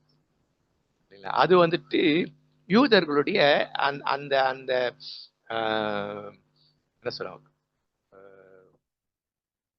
அந்த அந்த மொழி நடை கல்ச்சர்னுவாங்க இல்லைங்களா, அதுல வந்து அப்படி இருக்கும். அப்போ அழுத்தம் தெரியா, மெய்யாகவே மெய்யாகவே நான் சொல்றேன் அப்படின்னாக்கா நான் சொல்றதுதான் சரி இல்லையா, நானா இருக்க அங்க கொண்டு போய் கனெக்ட் பண்றாரு. அப்போ இதை நீ பின்பற்றியே தீர வேண்டும், பின்பற்றிய நீக்கு இதற்கு கீழ்ப்படியணும், நடக்கணும் அப்படிங்கிறதுக்காக இங்க பயன்படுத்துது மெய்யாகவே மெய்யாகவே நான் அப்படின்ட்டு. இயேசு சொல்ற நான் அப்படின்னா ஐ ஆம் தட் ஐ ஆம். பழைய ஏற்பாட்டு எப்படி இயேசு சொல்றதான் நான் நானாகத்தான் இருக்கிறேன். ஏன்னா நான் யாரு? அனைத்தாற்றல் சர்வ வல்லவர், மாதூயவர், மகா பரிசுத்தர். இது அல்டிமேட் அவருடைய குணாசம். மற்றதெல்லாம் அப்புறம் அப்புறம் அப்புறம் மற்ற குணாசங்கள் தான். இது ரெண்டு தான். இதன் அடிப்படையில சொல்லப்படுறது தான் அந்த வார்த்தை. அப்ப இது யாருக்கு சொன்னாரு? மெய்யாகவே மெய்யாக யாருக்கு சொன்னாரு? எதுக்கு சொன்னாரு? அப்பா அது என்ன செய்யணும்ன்றதுக்காக சொன்னாரு. இதெல்லாம் பார்க்கணும். நடுவுல இருந்து ஒரு வசனத்தை உருவாகாம அது இது எந்தெந்த சூழல், யாருக்கு, எதுக்கு, இப்ப எனக்கு இது என்ன சொல்லுது, அது ரொம்ப முக்கியம். எனக்கு இது என்ன சொல்லுது? பைபிளை படிக்கிறது முக்கியம் இல்லை, எனக்கு இது என்ன சொல்லுது, நான் அதன்படி எப்படி இருக்கிறேன் அப்படிங்கிறத பத்தி பேசுறதுதான் இந்த வாசகம். மெய்யாகவே மெய்யாகவே அப்படின்றதும் நான் சொல்லுகிறதாவது என்பதும் அது வந்து இன்டர் ரிலேட்டட். அது ரெண்டும் புரிஞ்சுதுங்களா சகோதரி? புரிஞ்சுச்சு. ஒரு கேள்வி கூட எனக்கு 1 கொரிந்தியர் 15:29 வசனம் கொஞ்சம் எனக்கு தெளிவுபடுத்த முடியுமா பாஸ்டர்? 1 கொரிந்தியர் 15:29 அது என்ன சொல்லுதுங்க?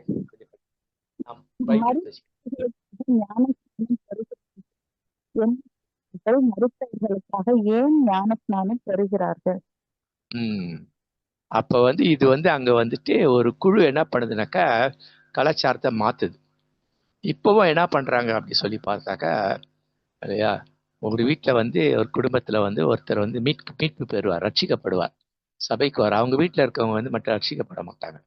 எவ்வளவு அவங்க அப்பாவோ தாத்தாவோ திடீர்னு அவங்க செத்துட்டாங்க அப்படின்ன உடனே அவங்க சொல்லுவாங்க, பாஸ்டர் எங்க அப்பா பரலோகத்துக்கு போனோடனக்கா படுது பாஸ்டர் சார் அவருக்கு ஞானஸ்தானம் கொடுத்து செம்புல தண்ணி எடுத்து அந்த பாடி மேல இப்படி ஊத்துறாரு. பாடி எடுத்து அப்படியே ஒண்ணு இது பண்ணணும். அதுக்கு ஒண்ணும் தெரியாது இல்லையா, பாடிக்கு என்ன தெரியும்? அது சொல்லணும். இந்த திருமுழுக்குன்னு அடிப்படை கோட்பாடு என்ன ஞாபகம் இருக்குதுங்களா? இல்லைங்களா?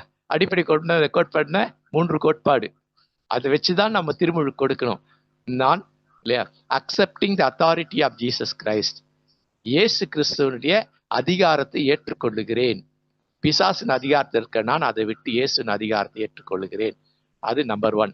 Number 2, observing the commandments of Jesus Christ, Yesu கிறிஸ்துடைய கட்டளைகள், வசனங்கள், வார்த்தைகளை எல்லாம் observing the commandments of Jesus Christ and act according to that, அதன்படி நான் வாழ்வேன் என்று உறுதி கூறுகிறேன். 3வது என்ன சொல்லணும்னாக்கா being the presence of Jesus, Yesu கிறிஸ்துவின் பிரசன்னத்துக்குள் இருக்கிறேன். இந்த 3 தீர்மானத்தை எடுத்து முடிச்சதுக்கு தான் நான் திருமுழுக்கு கொடுக்கணும். ஆனா இது எதுல இருந்து வந்தது அப்படின்னாக்கா அதுல இருந்து வந்தது. நிறைய பாஸ்டருங்க இதை கொண்டு வந்துட்டாங்க. இப்ப பாஸ்டருங்க என்ன பண்றாங்க இல்லையா, இந்த திருமுழுக்கெல்லாம் பத்தாது, யோர்தான்ல இயேசு போய் திருமுழுக்கு பெற்றார், அதெல்லாம் பணம் சேர்த்து வச்சுட்டு வா யோர்தானுக்கு போலாவான்னு கூப்பிட்டு போயிட்டு பணம் சம்பாதிக்கிறாங்க அவங்க. இது வந்து ஒரு ஃபால்ஸ் டீச்சிங். அப்போ வந்து ஒரு ஃபால்ஸ் டீச்சிங் இல்லைங்களா? அப்போ அது என்ன தலைப்புல வருது அப்படின்ற தலைப்பையும் பார்த்துக்கணும். அதுக்கு 2 வசனத்தை எடுத்திருக்கிறோம். உதாரணத்து என்ன தலைப்புல வருதுனாக்கா 1 கொரிந்தியர் 10ஆம் அதிகாரமா சொல்லுங்க சகோதரி. 1 கொரிந்தியர் 15:29. இப்ப இது என்ன தலைப்புல வருது அப்படின்னாக்கா அப்போ வந்துட்டு இது வந்து 15ஆம் மாசம் 1ஆம் அதிகாரம் 1ஆம் வசனத்துல வாசிக்கணும்.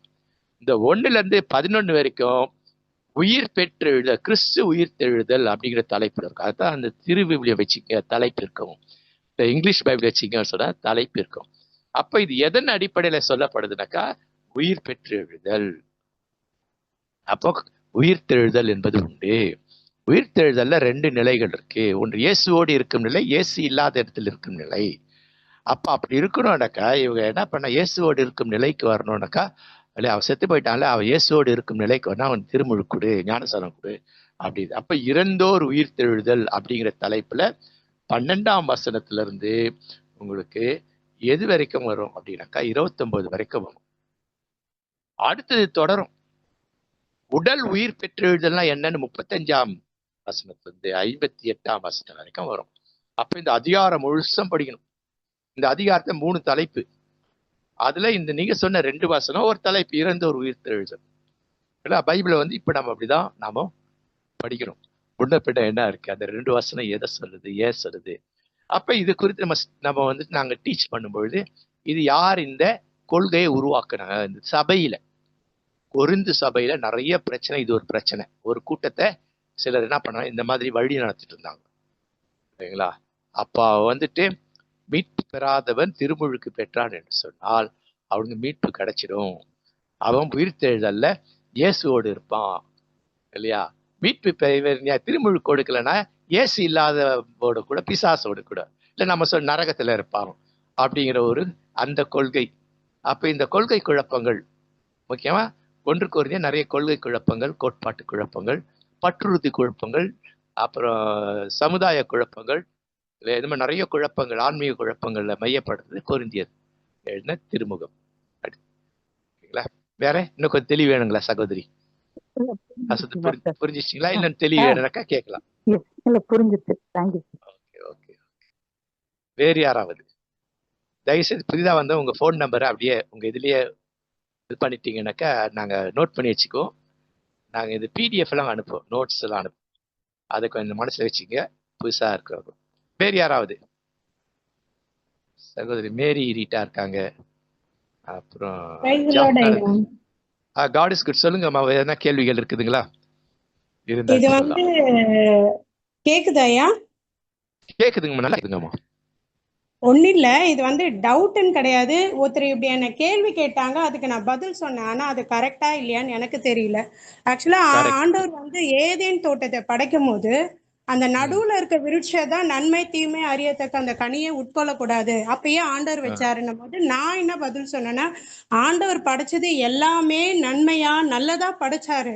மனுஷன் இது கீழ்படுகிறானா இல்லையான்றதுக்காக தான் ஆண்டவர் பண்ணார் தவிர அந்த மரம் வந்து நன்மை தீமை அறியத்தக்க அது கனி அல்ல அப்படின்னு. நானு அது கரெக்டா இல்லையான்னு எனக்கு தெரியல. அது நீங்க சொன்னது வந்து கிட்டத்தட்ட முக்காவாசி கரெக்டுங்கம்மா. முக்காவாசி நீங்க சொல்றது கரெக்ட் தான், இல்லைங்களா. அதாவது கடவுள் படைத்தது எல்லாம் நல்லதுதான், நல்லது. என்ன கேக்குறாங்கன்னா, அப்ப ஆண்டவர் வந்து அப்ப நல்லதா படைக்க ஏன் அவன் தப்பு பண்ணானா, ஆண்டவர் அது படைக்க தொட்டு தானே அவன் தப்பு பண்ண தோணுச்சு அப்படின்றாங்க நிறைய பேரு. நான் சொன்ன ஆண்டவர் எல்லாமே நல்லதா, ஏதேன் தொட்டு ஆண்டவர் தான் உருவாக்குனாரு. அப்ப அவர் உருவாக்குறது எப்பவுமே நல்லது நல்லது என்று சொல்லிதான் ஒவ்வொரு சிருஷ்டியா ஒவ்வொன்னு படைச்சாரு. ஆனா மனுஷன் ஏன்னா எல்லா ஜீவனை காட்டிலும் மனுஷனை தான் ஆண்டவர் வந்து அவருடைய தேவ சாயல்ல படைச்சாரு. சரி, என் சாயல்ல படைச்ச இவன் எனக்கு கீழ்படுகிறானா இல்லையான்றதுக்கு தான் ஒரு டெஸ்ட் வச்சார் தவிர ஆண்டவர் வந்து அந்த நடுவுல இருக்கிற மரம் வந்து எதுவுமே நன்மை தீமை அது வந்து அந்த வசனம் சொல்லுங்களையா, அந்த அந்த பழம் வந்து பாக்குறதுக்கு அழகாகும் அப்படி இருக்கும்னு சொல்லி அந்த வசனம் பார்வைக்கு நலம் புசிப்புக்கு 3 பாயிண்ட் சொல்லுவாங்க. அதாவது இது இந்த பரீட்சைன்றீங்க பாத்தீங்களா, இது முக்கியமான ஒரு வார்த்தை. இயேசுவும் பரீட்சையை அட்டன் பண்ணார். இயேசு பரீட்சையை அட்டன், இன்னைக்கு கேள்வி அதான், கிட்டத்தட்ட அந்த சம்பந்தமான கேள்விதான், கடைசி கேள்வி அதை வைக்கிறேன், இல்லைங்களா. இயேசுவும் பரீட்சை பண்ணப்பட்ட. அப்ப இது என்னன்னா, கடவுள் அவரோடு இருந்தப்ப எப்படி இருந்திருக்கும்னாக்கா எல்லாத்த பத்தி தெளிவா சொல்லியிருப்பார். இந்த பழம் இல்லையா, இதுவும் பார்வைக்கு நல்லது, புசிப்புக்கு நல்லது, இதுவும் நல்லது, ஆனா இது நீ சாப்பிட்டா அவனுக்கு நல்லது, இது இது இது எல்லாத்த பத்தியும் தினந்தோறும் வர்றதா தான் நான் புரிஞ்சுக்கிறோம், இல்லையா. பகல்ல குளிர்ச்சியான வயசுல வர்றாருன்னா இதனால என்ன நன்மை என்ன இது எல்லாம் சொல்லி இதையும் ஒண்ணு வச்சுட்டு என்ன சொல்றாரு அப்படின்னு சொல்ல, பப்பட் மாதிரி மனுஷன் வைக்கல. இப்படி ஒரு இருக்கு, இதுகிட்ட நீ கிட்டேயே போவாதுப்பா, இது கிட்ட போனாக்கா இல்லையா, நல்லதெல்லாம் எதுன்னு தெரிஞ்சிடும், கெட்டதெல்லாம் எதுன்னு தெரிஞ்சிடும். ஆனா நீ நல்லதை விட்டுடுவ, கெட்டதை மட்டும் தெரிஞ்சிடும். அப்படக்கா என்ன, அந்த கனியை சாப்பிட்டா நல்லதும் இருக்குது, நல்ல அறிவும் இருக்குது, இல்லையா, தீய அறிவும் இருக்குது. ஆனா மனுஷன் எதை எடுத்துக்குவா, நல்ல அறிவை விட்டுடுவான், தீய அறிவை மட்டும் எடுத்துக்கிடுவான். அதனால எதுக்குவா வீண் பிரச்சனை, அதுகிட்ட போகாமலே இரு, நான் உனக்கு எவ்வளவு நல்லதெல்லாம் சொல்லி கொடுத்துருக்கிறேன், இல்லையா. அதே போல இதோட தீமையை பத்தி நான் சொல்லி கொடுத்துருக்கிறேன், இதை குறித்து நல்லதும் சொல்லியிருக்க, தீதையும் கொடுத்துருக்கிறேன். ஆனா நீ அதை சாப்பிட்டீங்கன்னா இதை குறித்த நல்லதை வந்து நீ செய்ய மாட்டேன், கண்டிப்பா அதை பண்ண மாட்டேன், தீயதான் பண்ணும். இன்னைக்கு இப்போ ஒரு நடிகர் பின்னால ஓடுறாங்க பாத்தீங்களா, படிச்ச பசங்க தானே, எல்லாம் டீனேஜ் பசங்க, காலேஜ் ஃபர்ஸ்ட் செகண்ட் இயர் படிக்கிற பசங்க தானே. இதான் பிரச்சனை, நல்லது தெரியும், இருந்தாலும் என்ன பண்றாங்க, நல்லதை விட்டுட்டு தீ அதுக்கு பின்னால ஓடுறாங்க பாத்தீங்களா. That is the concept. அதை புரிஞ்சுக்கணும் இல்லையா? அதுல நல்லதும் இருக்குது, புரிஞ்சிக்க முடியும், கெட்டதும் இருக்குது. நல்லதை புரிஞ்சு நல்லதை நீ செய்யவே மாட்டேன், அவனுக்கு தீயதை பிடிச்சி தீயதான் செய்வேன். அதனால அந்த பக்கம் போகாத அப்படின்னு. ஆனா நம்ம இதை போகாதேன்னா செய்வோம் இல்லைங்களா? நம்ம செய்யறத செய்ய மாட்டோம், செய்யாததான் செய்வோம். அதாவது இது வந்து ஹியூமன் சைக்காலஜி பேஸ் பண்ண ஒரு பகுதி இந்த லெசன். இது அப்போ இதுதான் நம்ம சொல்லி கொடுக்கணும். இது ஆண்டவர் படைச்சது வந்து அப்ப வந்து அவனுக்கு தீமைன்றதே என்னதுன்னே தெரியாது.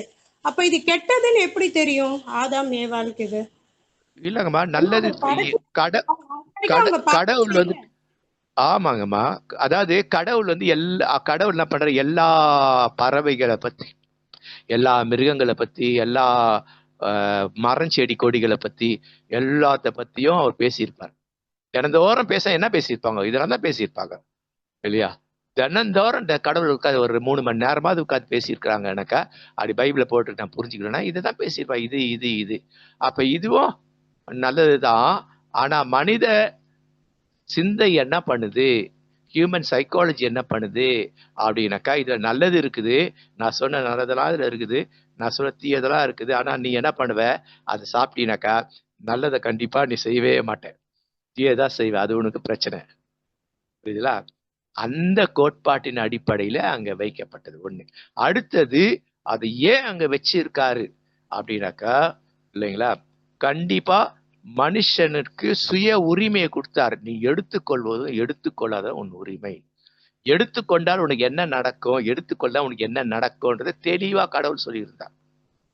அந்த மரத்தை ஏன் அங்க வைக்கணும்ன்ற கேள்வியெல்லாம் கேட்கக்கூடாது. அப்போ வந்து நம்ம கடவுள் வந்துட்டு முட்டாள் கடவுளா இருப்பார். அறிவுள்ள கடவுள், ஞானம் உள்ளவர், நமக்கு அறிவு புகட்டுகிறவர் இல்லைங்களா? அப்ப அந்த அறிவை பயன்படுத்த சொல்றார்.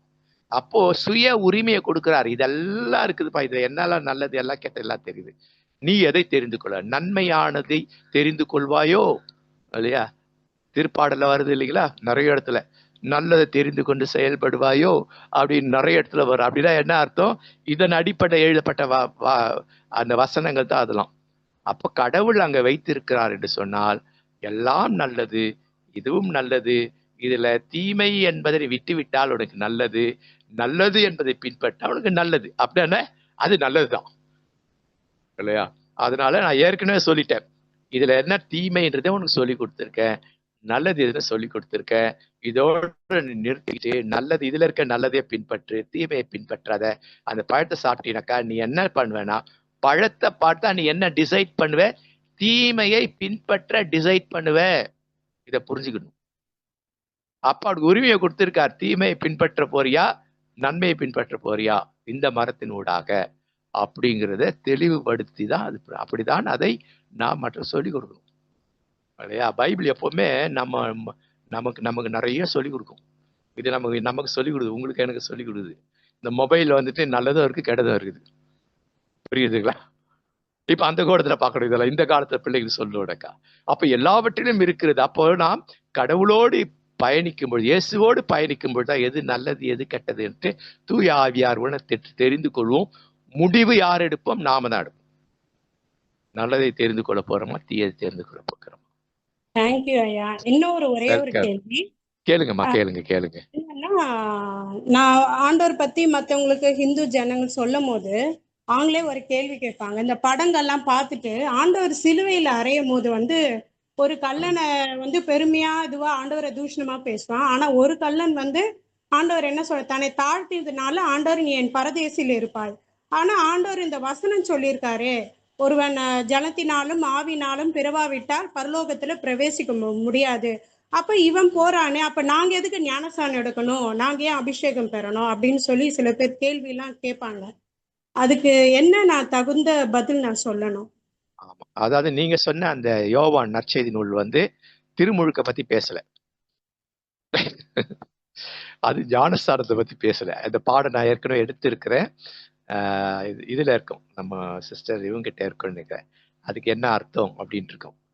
அது பெரும்பாலும் இல்லையா மறுபிறப்பை பத்தி பேசு. அப்படின்னா நீ புதிய மனுஷனா பிறக்கிறத பத்தி பேசு. அதற்கான சில கோட்பாடுகள் எல்லாம் பேசுது இல்லைங்களா?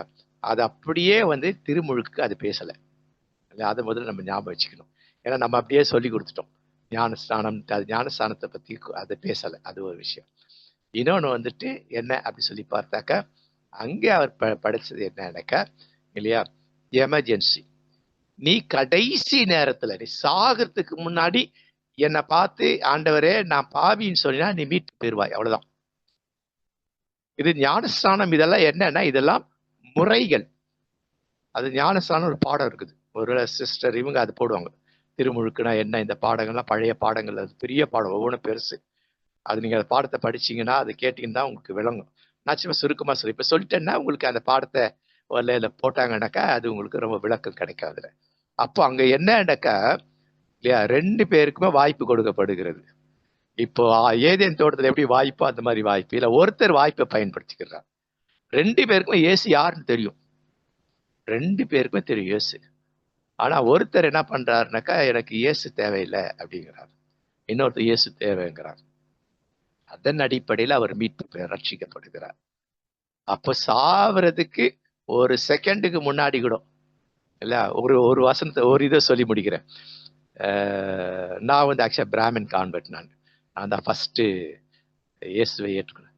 எங்க அப்பா வந்து என்னை அவ்வளோ கொடுமைப்படுத்தினார் இல்லைங்களா. ஆனா அவர் வந்து நான் இயேசு நல்லவர் எல்லாம் சொல்லவே சொல்ல, இயேசு வாழ்ந்து காட்டினேன். அடிப்பாரு, ரவுடில வச்சு அடிப்பாரு, ரத்த கலரியாக்கிற உடம்ப போலீஸ் ஸ்டேஷன்ல கொண்டு போய் நிக்க வைப்பாரு. எவ்வளவு பண்ணா நான் வந்து ஒன்னே ஒண்ணு இல்லையா, இயேசு நேசிக்கிறார், நான் உன்னை நேசிக்கிறேன் இல்லையா, நான் கடவுளுடைய பிள்ளை, இயேசு என் ஃப்ரெண்டு இல்லை, இயேசு எனக்கு அப்பா இல்லை, அப்பா சொல்றதெல்லாம். இயேசு நமக்கு அப்பானா பிதா தாத்தாவாயிடுவார், பரமண்டலங்களுக்கு எங்கள் தாத்தாவை அப்படிதான் ஜெபம் பண்ணும் இல்லையா. கடவுளுடைய பிள்ளைகளாகும்படி இயேசு நமக்கு அதிகாரம் கொடுக்கிறார் ரட்சிக்கப்பட்டவனுக்கு. அதுதான் அந்த வசனத்துல பார்க்கணும் இல்லையா. நான் அதை தான் சொல்லிட்டு இருந்தேன். ஆனா அவரு ரொம்ப கொடுமை. கடைசியில் அவர் ஹார்ட் அட்டாக்ல இறந்துட்டாரு. காலையில 4 மணிக்கெல்லாம் எழுந்திருப்பார். அவர் எழுந்து டைரி எழுதார். அப்போ எங்க அத்தை, நான் ஃபர்ஸ்ட் ஃப்ளோர்ல எங்க அப்பா, செகண்ட் ஃப்ளோர்ல நான் இருக்கிறேன். எங்க அத்தை வெளியில இருந்து வந்தவங்க வந்துட்டு அவர் டைரி வந்து மூஞ்சில அடிச்சாங்க, மூஞ்சில. எல்லாம் நல்லா படிச்சவங்க எல்லாருமே இல்லையா. அவங்க வந்து லெக்சரர், அந்த அத்தை இன்னும் இருக்கிறாங்க, ரிட்டையர்ட், அப்பவே லெக்சரர் அவங்க. My brother born as a Hindu died as a Christian because of you அப்படின்னு மூஞ்சில அடிச்சாங்க. எனக்கு ஒன்றும் புரியல இல்லைங்களா. அப்புறம் அவர் என்ன எழுதிருக்காரு பார்த்தா அந்த 4:10 போட்டு, I think Jesus is the real God. Yes he is. I accept him. I accept it. accept him கூட போல, accept it. அவர்தான் இல்லையா, அவர்தான் நானே, I am that I am. இப்ப இதை பார்த்தீங்களா, எவ்வளவு சந்தோஷம், புரியுதுங்களா. எனக்கு என்ன நம்பிக்கை இல்லையா, அவர் அந்த ஹார்ட் அட்டாக் வர நேரத்துல அவருக்கு என்ன அந்த தெளிவை கொடுத்தது யாரு? நான் இப்ப இயேசு ஏத்துக்கோன்ட்டு மைக்கு போட்டு இது பண்றதுல செயல்லையும் காண்பிச்சேன் நான். அந்த கடைசி நேரத்துல அவர் ஏற்றுக்கொண்டதுனால இல்லையா, எங்களுக்கெல்லாம் நம்பிக்கை என்னன்னாக்கா அவர் கண்டிப்பா இல்லையா ரெஸ்ட் இன் பீஸ், சமாதானத்தில் உறங்குற RIP, ரெஸ்ட் இன் பீஸ் உறங்குவார் என்ற பெரிய நம்பிக்கை எனக்கு, புரியுதுங்களா. இதுதான். அப்போ வாய்ப்பு இருக்கும் பொழுது நாம் சொல்வதை கேட்டு மீட்பு பெறுகிறவர்கள் உண்டு இல்லையா. சொல்வதை கேட்டு என்னைக்கோ ஒரு நாள் என்ன சொன்னாங்க, இயேசு வந்து உனக்காக ரத்த சிந்தி மரித்தா இருப்பான்னு பலரெல்லாம் சொன்னாங்க. ஒருத்தர் சொல்லும்போது நான் செய்யோ அந்த ஆள் யாரியா எனக்காக ரத்த சிந்தத்துன்னு கேட்டேன். கடல் பாடுற வா வாத்தியார வீட்டாண்டன்ற மாதிரி ஒருத்தர் காரில் போய் கழுத்து பிடிச்ச ஒரே அமுக்கிட்டாரு. அந்த மாதிரி சூழலையும் ஏற்றுக்கொள்ள முடியும். நான் அப்படிதான் ஏற்றுக்கொண்டேன் இயேசுவை. என்ன எனக்கு வசந்த பைபிள் படிக்க ஆரம்பிச்சேன். படிக்க என்ன ஆகுதுனாக்கா பைபிளை தப்பு கண்டுபிடிக்கலாம் பார்த்தாக்கா நிறைய தப்பு இருக்கு. தப்பு ஏன் பாவத்தை சொல்லி கொடுத்தது, நீ இந்த பாவம் பண்ண, நீ இதை சொல்ற, இந்த பாவம் பண்ண, இப்போ கடைசியில பிடிச்ச நீ பாவிதானேன்ட்டு கழுத பிடிச்ச, புரியுதுங்களா. அப்போ வந்து அறிவிக்க வேண்டும் நம்ம கடமை, ரட்சிப்பை கொடுக்கிறது கடவுள். அது தைரியமாக நீங்க அறிவியுங்கள் இல்லைங்களா. அவங்களுக்கு வந்து இந்த அபிஷேகம் இதெல்லாம் என்னன்னு புரிஞ்சுக்கணும். முதல்ல திருமுழுக்குன்னா என்னன்னு புரிஞ்சுக்கணும். பைபிள்ல என்ன சொல்லுது, அபிஷேகம்னா என்ன சொல்லுது அதை புரிஞ்சு, அதை குறித்த பாடங்களும் இருக்கு இல்லையா. வாட் இஸ் அனாயிண்டிங் அப்படின்னா என்ன, இதெல்லாம் சப்ஜெக்ட்ஸ் நிறைய இருக்கு. நம்ம இந்த வியாழக்கிழமையில இதெல்லாம் தான் எடுத்துட்டு இருக்கிறோம் நாங்க. அது நீங்க கேட்டீங்கன்னாக்கா அவங்களுக்கு கூட உங்களுக்கு அனுப்புவாங்க. இது புரியுதுங்களா சிஸ்டர். அதனால நீங்க நற்செய்தி அறிவியுங்கள். அவர் கேள்வி கேட்கும்பொழுது தெரியலனாக்கா சொல்லுங்க, எனக்கு இது சரியா தெளிவா இல்லை, நான் தெளிவா நாளைக்கு சொல்றேன்னு நல்ல இவங்க கிட்ட இறையியலாளர்கிட்ட, நல்ல ஒரு பாஸ்டர் கிட்ட, பைபிளை பத்தி தெரிஞ்சவங்க, இறையியல் தெரிஞ்சவங்க போய் கேட்டு அப்புறம் போய் சொல்லலாம். நம்ம வந்துட்டு இல்லை இதுக்கு இப்படி அப்படின்னு சொல்ல முடியாது. நம்ம சொல்லலாம். அப்ப ஏற்றுக்கொள்வது என்கிட்ட அப்படிதான் சொன்னார் அவர். தம்பி, அவரு நான் சொல்றது உண்மை தம்பி, இயேசு உனக்காக ரத்த சிந்தி மரித்தார் தம்பி, ஏற்றுக்கொள்ள அவன் விருப்பம் தம்பி சொல்லிட்டு போயிட்டார். அவர் சொல்லி கிட்டத்தட்ட எத்தனையோ வருஷத்துக்கு பிறகு கடவுள்ட பண்ணாரு, வேற ரூட்டை பிடிச்சார். புரியுதுங்களா? அதுல அறிவியுங்கள், தனித்தனியா பேசுங்க, நேரடியா ரட்சிய சொல்ல அவங்ககிட்ட தனியா ஒருத்தர் பேசுங்க, அவங்க பிரச்சனைகளை பேசுங்க, குடும்பத்தை பேசுங்க இல்லையா, குடும்பத்தின் பிரச்சனைகள் என்னன்னு பேசுங்க, இதுக்கு என்ன தீர்வுகள் இருக்கு இதெல்லாம் பேசிட்டு அப்படியே இதுக்கு ஒரு தீர்வு ஒண்ணு இருக்குது, இது ஒண்ணு இருக்குதுன்னு அப்ப நற்செய்தி அறிவிங்க இல்லையா. இது ஏற்றுக்கொள்ளாத உங்கள் உரிமை, அதில் நான் தலையிட மாட்டேன் சொல்லிட்டு அதுக்காக ஜெபம் பண்ண போயிட்டு. ஏன்னா அறிவிக்க வேண்டியது என் கடமை, ஏற்றுக்கொள்வது ஏற்றுக்கொள்ளாமல் விட செய்வதும் அவர்கிட்ட இருக்குது. அது நற்செய்தி அறிவிப்பு, ப்ரீச்சிங் த காஸ்பல், அது ஒரு தலைப்பு இருக்கு, நாங்க எடுத்திருக்கோம். புரியுங்களா சகோதரி? இது நிறைய படிச்சுக்கணும், நீங்க தெரிஞ்சுக்க வேண்டியது இருக்குது. கேளுங்க, இவங்க கிட்ட கேளுங்க, அவங்க நம்பர் வாங்கிக்கோங்க, இல்ல குழுல போட்டீங்கன்னாக்க நான் குழுல இணைச்சிடுறோம். அந்த லெசன்ஸ் எல்லாம் உங்களுக்கு பிடிஎஃப்ல அப்புறம் வீடியோலாம் வரும் உங்களுக்கு. வேறு யாராவது கேள்விகள்? வேறு கேள்விகள்?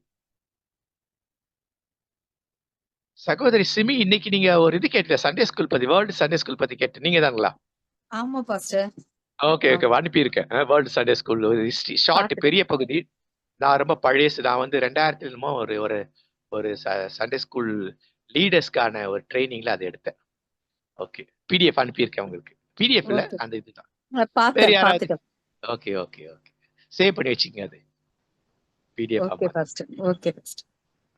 வேறு யாருக்காவது கேள்விகள், விளக்கங்கள்? இப்ப சகோதரி வந்து ஒரு விளக்கம், இது வந்து விளக்கம், அவங்க சொன்னது நான் சொன்னது கரெக்டா அப்படி, இது ஒரு விளக்கம், நல்ல ஒரு விஷயம். இந்த மாதிரி இதுக்குதான் இதெல்லாம். வேறு ஏதாவது கேள்விகள்? இல்லைன்னா நான் என்னுடைய கேள்வியில கேட்டு முடிக்கலாம். கெவின் ஐயா எதனா கேட்க விரும்புறீங்களா? சகோதரி கனகா கேட்க விரும்புறீங்களா? ஐயா, இன்னொரு கேள்வி, ஒரே ஒரு கேள்வி. சொல்லுங்கம்மா, தாராளமா கேளுங்க, எத்தனை வேணா கேளுங்க. இப்போ புதுசா இப்போ திடீர்னு மறிக்கிறவங்க ஆண்டவர் ஏத்துக்கொண்டு பரலோகத்துக்கு போறாங்க, அந்த நாள்ல ஆண்டவர் வருகையில அப்போ நியாய தீர்ப்பு இதெல்லாம் நடக்கும். ஆனா பட் சொல்றாங்க, இது வந்து நான் கேள்விப்பட்ட ஒரு பைபிள் ஸ்டடியில எப்படின்னா, ஒவ்வொருத்தருக்கும் அதற்குரிய பலன் இருக்கு. அதான் முதலாம் பரலோகத்துல இருப்பாங்க, 2ஆம் பரலோகத்துல அப்படின்றாங்க.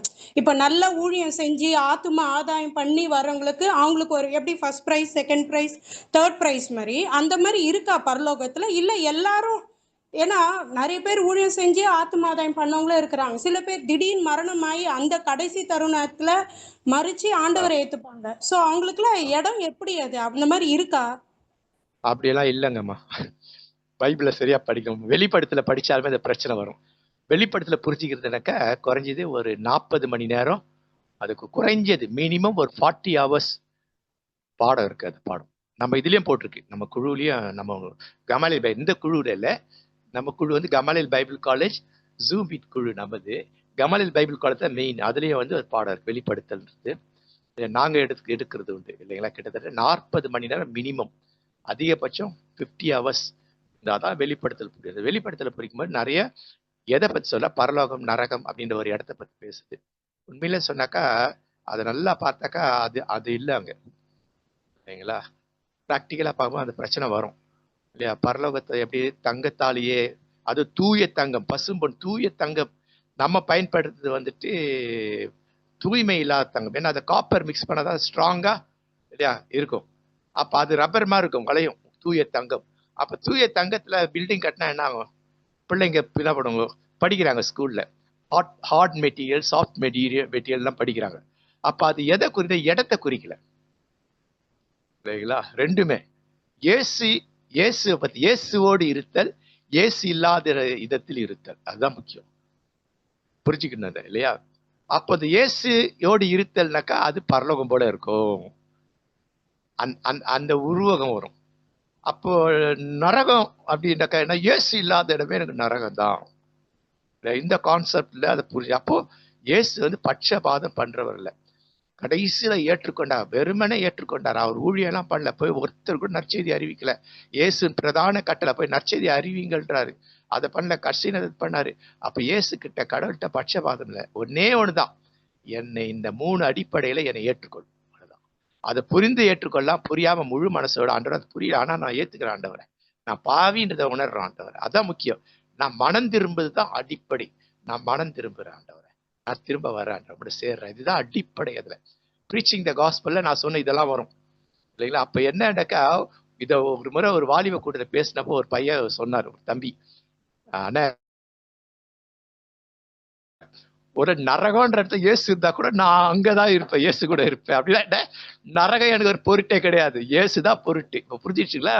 அப்ப நரகம் பரலோகத்தை வந்து நம்ம இந்த மாதிரி நம்ம பிரிச்சுனாக்கா நிறைய பிரச்சனைகள் இருக்கு அதுக்குள்ள. அப்ப வெளிப்படுத்தல குறித்து ஒரு நல்ல தெளிவு இருந்தால்தான் இல்லையா, வெளிப்படுத்தல நம்ம சரியா சொல்ல முடியும்.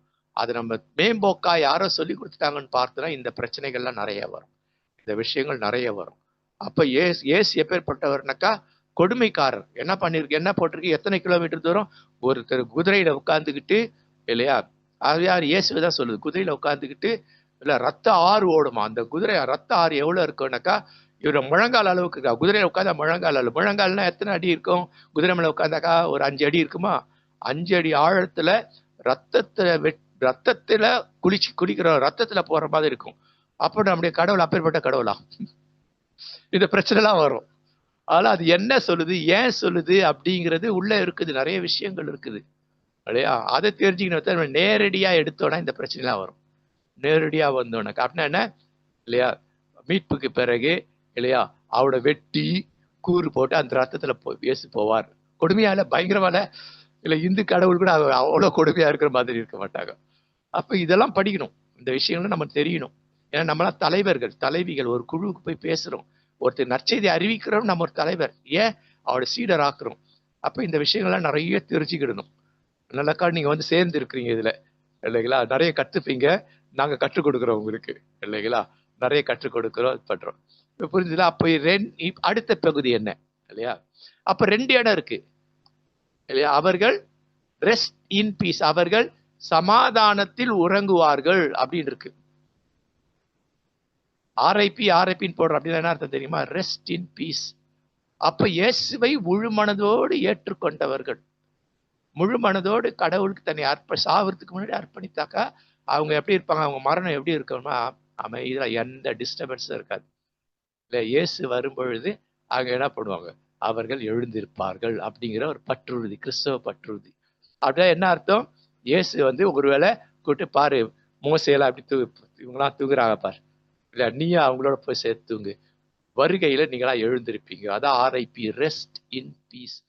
அப்போ சமாதானத்தில் உறங்குகிறவர்கள் மீட்பு பெற்றவர்கள் இல்லைங்களா. கடைசி வரைக்கும் முடிவு பரியந்தம் நிலைத்திருப்பவர்கள் சமாதானத்தில் உறங்குகிற, கடைசி நேரம் வரைக்கும் தன்னை அர்ப்பணித்து, அதான் என்னுடைய ஆவியை ஒப்படைக்கிறேன்னு யூதர்கள் ஏன் சொல்றாங்க, ஏசு ஏன் சொன்னார்னா இதுதான். இது ஒரு இன்னொன்னு என்ன, ரெஸ்ட்லெஸ் இன் பீஸ். அது வந்து இது எதிர்ப்படும், சமாதானம் இல்லாமல் வரும். அப்ப என்ன இல்லையா, அப்போ கடவுளை ஏற்றுக்கொள்ளாதவர்கள் இல்லையா, கடவுளை ஏற்றுக்கொண்டு பின்வாங்கி போனவர்கள், அவர்கள் உறக்கம் எப்படி இருக்கும், நல்ல ஒரு சமாதானம் உறங்க மாட்டாங்க, நடுநடுல எழுந்துட்டு ஆளரிச்சுக்கிட்டு பிசாசு பிடிக்குது, பேய் பிடிக்குது, நெஞ்சு அமுக்குது, இந்த மாதிரி. அப்ப 2 கூட்டம், தோஸ் ஹூ என்னது rest in piece, those who are in restless in peace. இதை தான் நம்ம சொல்லணும், ரெஸ்ட் இன் பீஸா ரெஸ்ட்லெஸ் இன் பீஸா. அப்ப இயேசுவின் வருகைன்றது ஒண்ணு இருக்கு. அந்த வருகையில நம்ம யார் கூட இருப்போம், அதான் முக்கியம். இடம் முக்கியம் இல்லை, யார் கூட இருப்போம். அப்ப அந்த தம்பியோட புரிதல் என்ன, அது படு கேவலமா இருந்தாலும் இயேசு இருக்காருல, அதாயா எனக்கு பரலோகம் இல்லையா. சூப்பர் புரிதல். அது வாலிய பிள்ளைங்க நல்லா புரிஞ்சுக்கிடுவாங்க. இப்ப ஏன் அப்படி கேட்க மாட்டேன், நம்ம ஒழுங்கா சொல்லிக் கொடுக்குறது இல்லை, சண்டே ஸ்கூல்ல ஒழுங்கா சொல்லிக் கொடுக்குறது இல்லை இதெல்லாம் இல்லை. இந்த மாதிரி விஷயங்கள் எல்லாம் சரியா தெரிஞ்சுக்கிட்டு நல்ல ட்ரைனிங் எடுத்து, நாங்க சண்டே ஸ்கூல் ட்ரைனிங் எல்லாம் நடத்துறோம், டீம் லீடர்ஸ்க்கான ட்ரைனிங், யூத் ட்ரைனிங் எல்லாம் நடத்துறோம். சபைகளுக்கே எங்க கூடுங்க, 5 பேர் தான் நான் வந்து ட்ரைனிங் கொடுக்குறோன்றோம். நம்ம குழுவிலே இருக்காங்க சகோதரி புனிதாலா கூட நாங்க திரும்பி சேர போறோம், சேர்ந்து பண்ண போறோம். ஏற்கனவே ஒண்ணு பண்ணிருக்காரு நம்ம ஸ்டான்லி ஐயா, ஒரு 3 நாள் ட்ரைனிங் நடத்தினாரு இதுல இல்லைங்களா. சோ இவ்வளவு விஷயங்கள் இருக்குங்க சகோதரி, புரிஞ்சுதுங்களா? புரியலனாக்கா என்ன கொஞ்சம் விளக்க ஆழமா கொடுங்கன்னா விளக்க கொடுக்குறேன் சகோதரி, புரிஞ்சுதுங்களா? தேங்க்யூ ஐயா. இன்னும் ஒரே ஒரு கேள்வி, சாரிங்க ஐயா. ஒரே நோ நாட் அட் ஆல், கேளுங்க. இது இது சிரிப்பா இருக்கும். என்னன்னா என் மக கேட்பா, மம்மி இப்போ நம்ம நீ யாரு டாடி யாரு எல்லாம் தெரியுது, மேல ஆமா. பரலோகத்துக்கு போனா என்ன உங்களுக்கு தெரியுமா அப்படிலாம் கேட்பா. இப்ப அதே போல பரிசுத்தவான்கள் மரிச்சவங்க இதெல்லாம் நமக்கு தெரியுமா? அங்க வந்து எல்லாருமே தேவ சாயலோட தான் இருப்போம். மறுரூபமாக்கப்படும் போது அந்தளுடைய முகம் இருக்காது இல்லையா? அந்த மாதிரி என் மக அடிக்கடி கேட்பா இது. கண்டிப்பா தெரியும். கண்டிப்பா பரிசுத்தவான் கூட்டம்னாக்கா எழுந்திருக்கும் பொழுது இல்லையா கண்டிப்பா தெரியுமா. அதான் தோஸ் ஹூ ஆர் ஆர்ஐபி அவங்களுக்கு அது தெரியும். Those who are all in restless in peace அவன் தெரியும். டேய் அநியாயம் பண்ண அக்கிரம் பண்ண நானும் அநியாயம் பண்ண அக்கிரம் நம்ம எல்லாம் பாரு நீ பண்ணல நானும் பண்ண போறேன் அது தெரியும். கண்டிப்பா தெரியும் இல்லையா. அந்த நேரத்துல அங்க எப்படி இருக்கும்? அழுகை பற்கடிப்பு, ஐயோ நம்ம இப்படி பண்ணிட்டுமே. இங்க எப்படி இருக்கோம்? ஒரு சந்தோஷம் இருக்கும். அந்த உறவு இருக்காது அங்க. ஒரு அந்த அந்த அமைதி இல்லையா, ஆன்மீக அமைதின்றதுல அது அங்க இருக்கும். முகத்தை பார்ப்போம், ஓஹோ நீங்க வந்திருக்கிற இல்லையா, அவன் வந்திருக்க இல்லையா. அப்போ அவன் பிள்ளைக்கு என்ன சொல்லணும்? நாம கடவுளுடைய பிள்ளையா இருந்தால்தான், நான் கடவுளுடைய பிள்ளையா இருந்தா நான் செத்ததுக்கு பிறகு உன்ன பார்ப்பேன், நீயும் அதே மாதிரி கடவுளுடைய பிள்ளை இருந்து நீ இறந்ததுக்கு பிறகு நம்ம இயேசு வீட்டுல வருவோம். அப்படிதான் அவங்கள என்கரேஜ் பண்ணணும். அப்ப நம்ம பார்ப்போம். பார்க்கணும் என்ன என்ன இது அடிப்படை கோட்பாடு என்ன? மீட்பு பெறணும், மீட்பின் வழியில் நடக்கணும், ரட்சிப்பின் அனுபவத்திலேயே இருக்கணும், அடிக்கடி அர்ப்பணித்து கொண்டே இருக்கணும். ராத்திரி படுக்கும்போது என் ஆவியை ஒப்படைக்கிறேன்னா அர்ப்பணிக்கிறேன்னு அர்த்தம். இதான் அந்த பிள்ளைக்கு சொல்லிக் கொடுக்கணும். நல்ல கேள்விமா உங்க பிள்ளை பாப்பா பேசுது, சூப்பர் கேள்வி அது. அதெல்லாம் சிரிக்கிற மாதிரி இல்ல, பிள்ளைங்க நிறைய கேட்பாங்கம்மா இப்பதான் நிறைய கேட்பாங்க. வருகை வரும்போது மம்மி அப்படியே போயிட்டோம்னா அப்ப அங்கெல்லாம் விளையாடலாமா ஆண்டவரோட என்னென்னமோ நிறைய 8 வயசு என் பாப்பாக்கு நிறைய கேள்வி கேட்பா. இந்த மாதிரி நிறைய ட்ரைனிங்மா, அது ட்ரைனிங் இருக்குங்கம்மா. ட்ரைனிங் அட்டென்ட் பண்ணனா அது தெரியும். இந்த சைக்காலஜி படிக்கிறோம், beginner psychology, primary psychology, junior, inter, senior, வயசுக்கு ஏற்ற சைக்காலஜி. அவங்க என்னென்ன கேள்வி கேட்பாங்க, எப்படி பதில் சொல்லணும். இப்போ 2ஆம் வருகை அப்படின்றது இல்ல, பைபிள்ல இல்ல, நம்ம தான் சொல்றோம். 2ஆம் நேரடி அப்படின்னா 3 வருகை இல்லையா. இயேசுவின் முதல் நேரடி வருகை, ரகசிய வருகை இல்லையா, அப்புறம் அவருடைய நேரடி வருகையில எல்லாம் எடுத்துக்கணும் 3ஆம் வருகை. 3 வருகை பத்தி இருக்குதா? அந்த 2ஆம் வருகை, ரகசிய வருகை அதெல்லாம் கிடையாது இல்ல. பைபிளை ஒழுங்கா படிக்கலன்னு அர்த்தம். அப்படின்னாக்கா அதான் இறையியல் படிக்கணும். அதெல்லாம் ஒரே வருகை தான், ஒரே வருகை தான். ரகசிய வருகை அப்படிலாம் எதுவும் கிடையாது. ஏன்னா ரகசியமா பண்றவர்னா அவர் கடவுளா இருக்க முடியாது. அவர் எப்பவுமே வெளிப்படையான கடவுள், நம்முடைய கடவுள், வெளியரங்கமான கடவுள். நிறைய ட்ரைனிங்லாம் அட்டன் பண்ணுங்கம்மா, இல்லைன்னா கூப்பிடுங்க, நாங்க இவங்களை கேளுங்க, அதெல்லாம் அரேஞ்ச் பண்ணுவாங்க, புனிதா சகோதரி. இந்த மாதிரி ட்ரைனிங்ஸ் எல்லாம். வேற கேள்வி இருக்குதுங்களா வேற யாருக்காவது? இப்போ 1 கொரிந்தியர் 15:49 நமக்கு வந்து வானவருடைய சாயலை நம்ம அணிந்து கொள்வோம்னு இருக்கே பாஸ்டர். அப்ப நம்ம ஆமா, கரெக்ட் கரெக்ட், கேள்வி கரெக்ட். வேற எதனா இருக்குதுங்களா அதுல? வேற எதனா கேள்வி? வானவர் அப்படின்னா என்ன? தூயவர் அர்த்தம். தூயவர்களா இருப்போம். அப்போ இந்த இறை தூதர்கள் தூயவர்கள். அவர்கள் தூயவர் அல்லாது போகும்போது தான் அவர் கடவுளுக்கு எதிரான ஒரு ஒரு ஒரு கூட்டமா இருந்தாங்க இல்லைங்களா. அப்போ கடவுளுக்கு உட்பட்ட, அப்போ நான் சொல்றதை ஏற்றுக்கொண்டு அதைப்படி நடக்கிறாங்க பாத்தீங்களா. நடக்கும்போது அவங்க எவ்வளவு அமைதி இருக்கு, எவ்வளவு சந்தோஷம் இருக்கும், சமாதானம் இருக்கும். அப்போ அதே போல நீங்க இருப்பீங்க. நாமும் தூயவர்களா இருப்போம், தேவ தூதர்களை போடு இருப்போம்னாக்கா ரெக்கை வச்சுக்கிட்டு வெள்ளை வெள்ளையேறி வெள்ளை துணி அப்படிலாம் கிடையாது, கருப்பா அப்படிலாம் கிடையாது. அப்ப கருப்பா இருக்க வர முடியாது இல்லைங்களா. அதனால வந்து தூயவர்னா நம்ம இருப்போம், கடவுள் விரும்புகிற வண்ணமாக நாம் இருப்போம். கடவுள் எப்படி நம்ம எதிர்பார்த்தாரோ கடவுளை தூய ஆவியை சந்தோஷப்படுத்துகிற வண்ணமாக இருப்போம். அதுதான் அதனுடைய. அவன் முழுசா படிச்சீங்கன்னா வரும், இதெல்லாம் வரும். ஏன்னா அந்த அந்த அதிகாரம் முழுசும் படிக்கணும் நீங்க. படிச்சு இது பண்ணா வேற எதனா இருக்குதுங்களா? சாயல்னு சொல்றது நம்மளுடைய உடல் அமைப்பு, அத சொல்லலையா? இல்ல உடல் இல்ல உடல் அமைப்பை பத்தி பேசுறேன். அந்த குவாலிட்டி, நம்முடைய குணாதிசயம் எப்படிப்பட்ட குணாதிசயம் உடையவரை நாம் மறித்து இயேசுவோடு கூட இருக்கிறோம் அப்படிங்கிற அப்போ ஒரு குணாதிசயம் இருக்கு. கிறிஸ்துவுக்குள் மறிக்கிறவர்கள் இது முதற்கொண்டு அப்படின்னா ஒரு குணாதிசயம் இருக்கு. அவர்கள் என்ன பண்ணுவாங்க, தே ரெஸ்ட் இன் பீஸ். இந்த குணாசை உடையவர்கள் ரெஸ்ட் இன் பீஸ் அப்படிதான் சொல்லுது. அப்ப வெளிப்படுத்தல எடுத்தாலுமே டேஞ்சர். அதை வெளிப்படுத்திட்டு போகாதீங்க. பழைய ஏற்பாடு கூட பரவாயில்ல, ஓரளவு வெளிப்படுத்திட்டு போனா ரொம்ப பிரச்சனை. பழைய ஏற்பாடு நிறைய புரியாத விஷயங்கள் இருக்குது. வேற ஏதாவது கேள்வி இருக்குதுங்களா? வேற யாரிடமாவது கேள்விகள் இருக்குதுங்களா? நம்ம எப்போ இன்னைக்கு தப்பா போட்டோம் 11, எப்போ 11 மணிக்கு தான். இனி ஞாபகம் வச்சுக்குவோம். சரி, அந்த கேள்வி என்ன அப்படின்னு சொல்லும் பொழுது, அன்னைக்கு நான் சொன்னது இன்னும் கொஞ்சம் விளக்கி சொல்லுங்க கேட்டாங்க. இன்னும் கொஞ்சம் அது விளக்கி சொன்னா நல்லா இருக்குமே அப்படின்னு சொன்னாங்க. அதனால நான் அதை உங்களுக்கு விளக்கி என்ன கேள்வி அப்படிங்கிறதே நான் இந்த பாடம் போன வாரத்து பாடம் சரிங்களா? என்ன கேள்வி கேட்டாங்கன்னாக்க, அவங்க கிட்ட கேள்வி,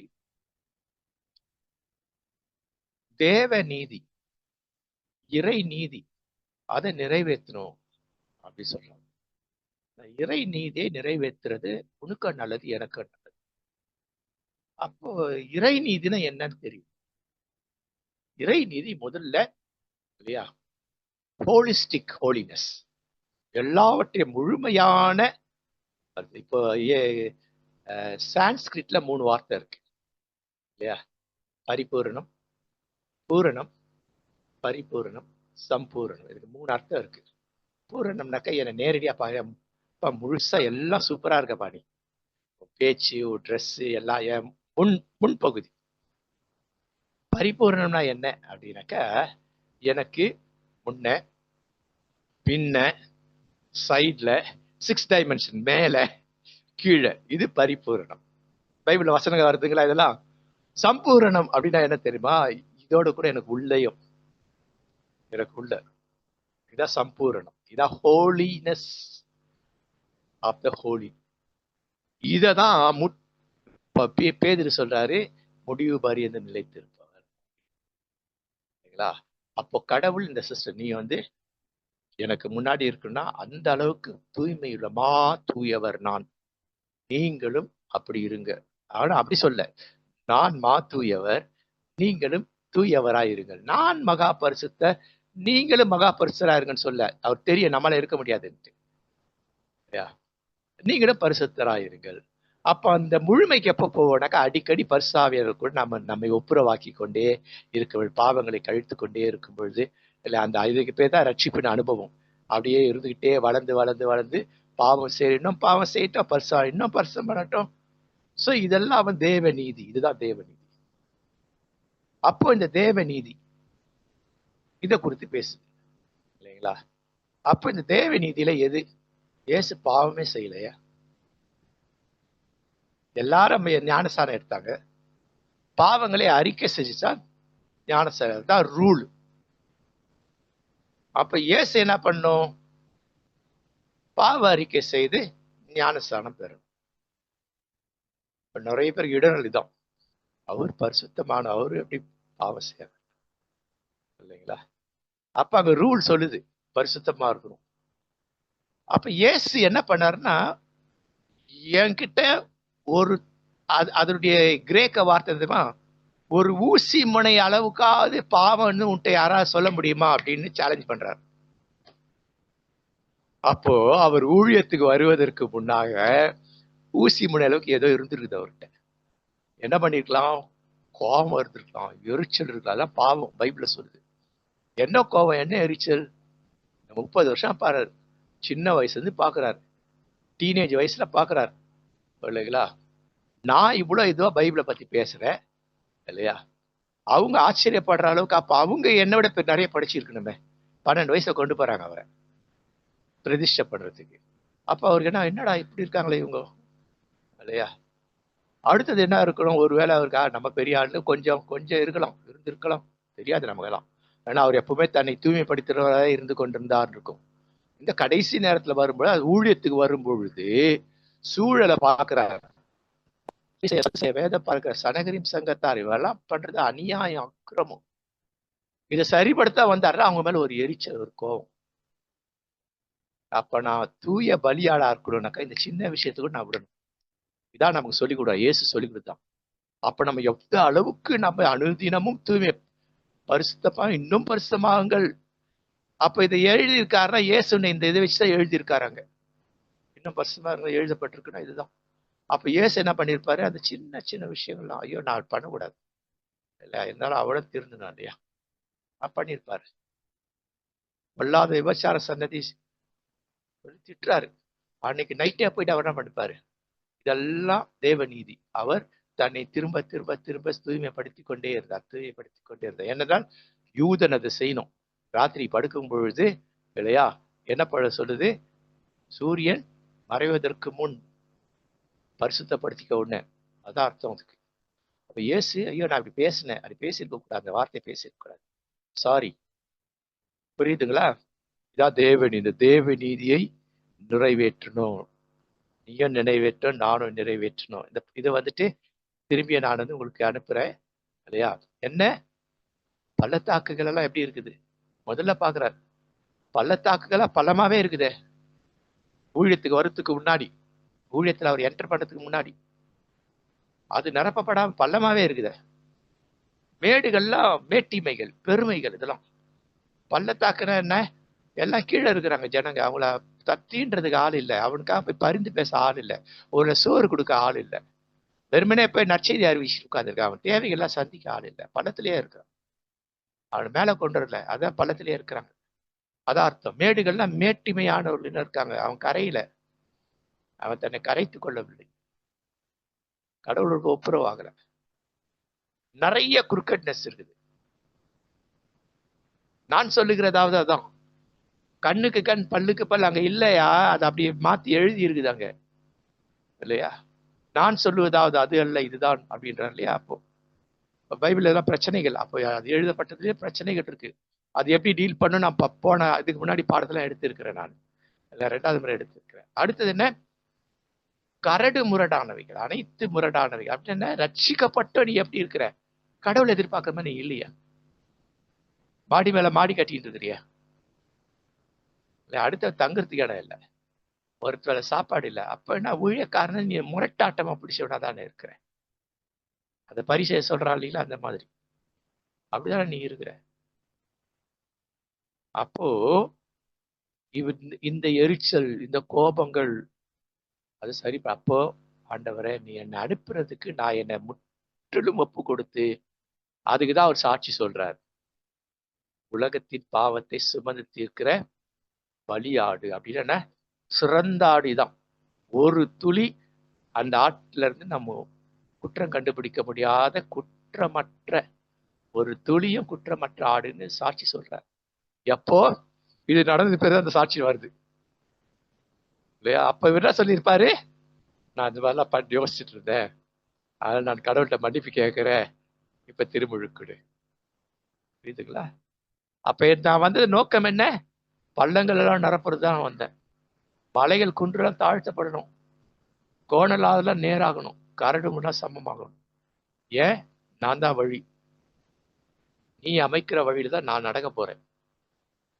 இயேசு புதுசா வழி அமைக்கல, நாம அமைத்து கொடுக்கிற வழியில அவர் அமைத்து, நான் நடக்கிற பாதை எப்பேற்பட்ட பாதை, நான் அந்த வழி சரியான வழி, சரியான பாதை, உண்மை சத்தியம் தான், உண்மை சத்தியம், நானே வழி சத்தியம் ஜீவன் அப்படிங்கிறதுல இதை பத்தி பேசுறது தான் இந்த விஷயம். அப்போ இதுல எதெல்லாம் பார்த்தா ஞாபகத்துல வச்சுக்கணும், எதெல்லாம் இல்லையா தேவ நீதி அப்படிங்கிறது. சில விஷயங்களை நேற்று இதை பேஸ் பண்ணி தான் பாடமே,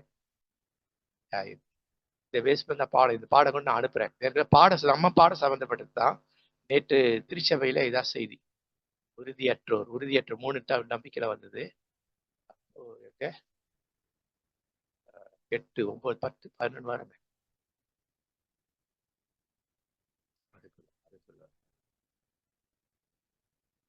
பாத்தீங்களா, அவருடைய இளம் வயது முறை இன்றைய காலம் வரை 30 வயசு வரைக்கும் அவருடைய பாவங்கள்.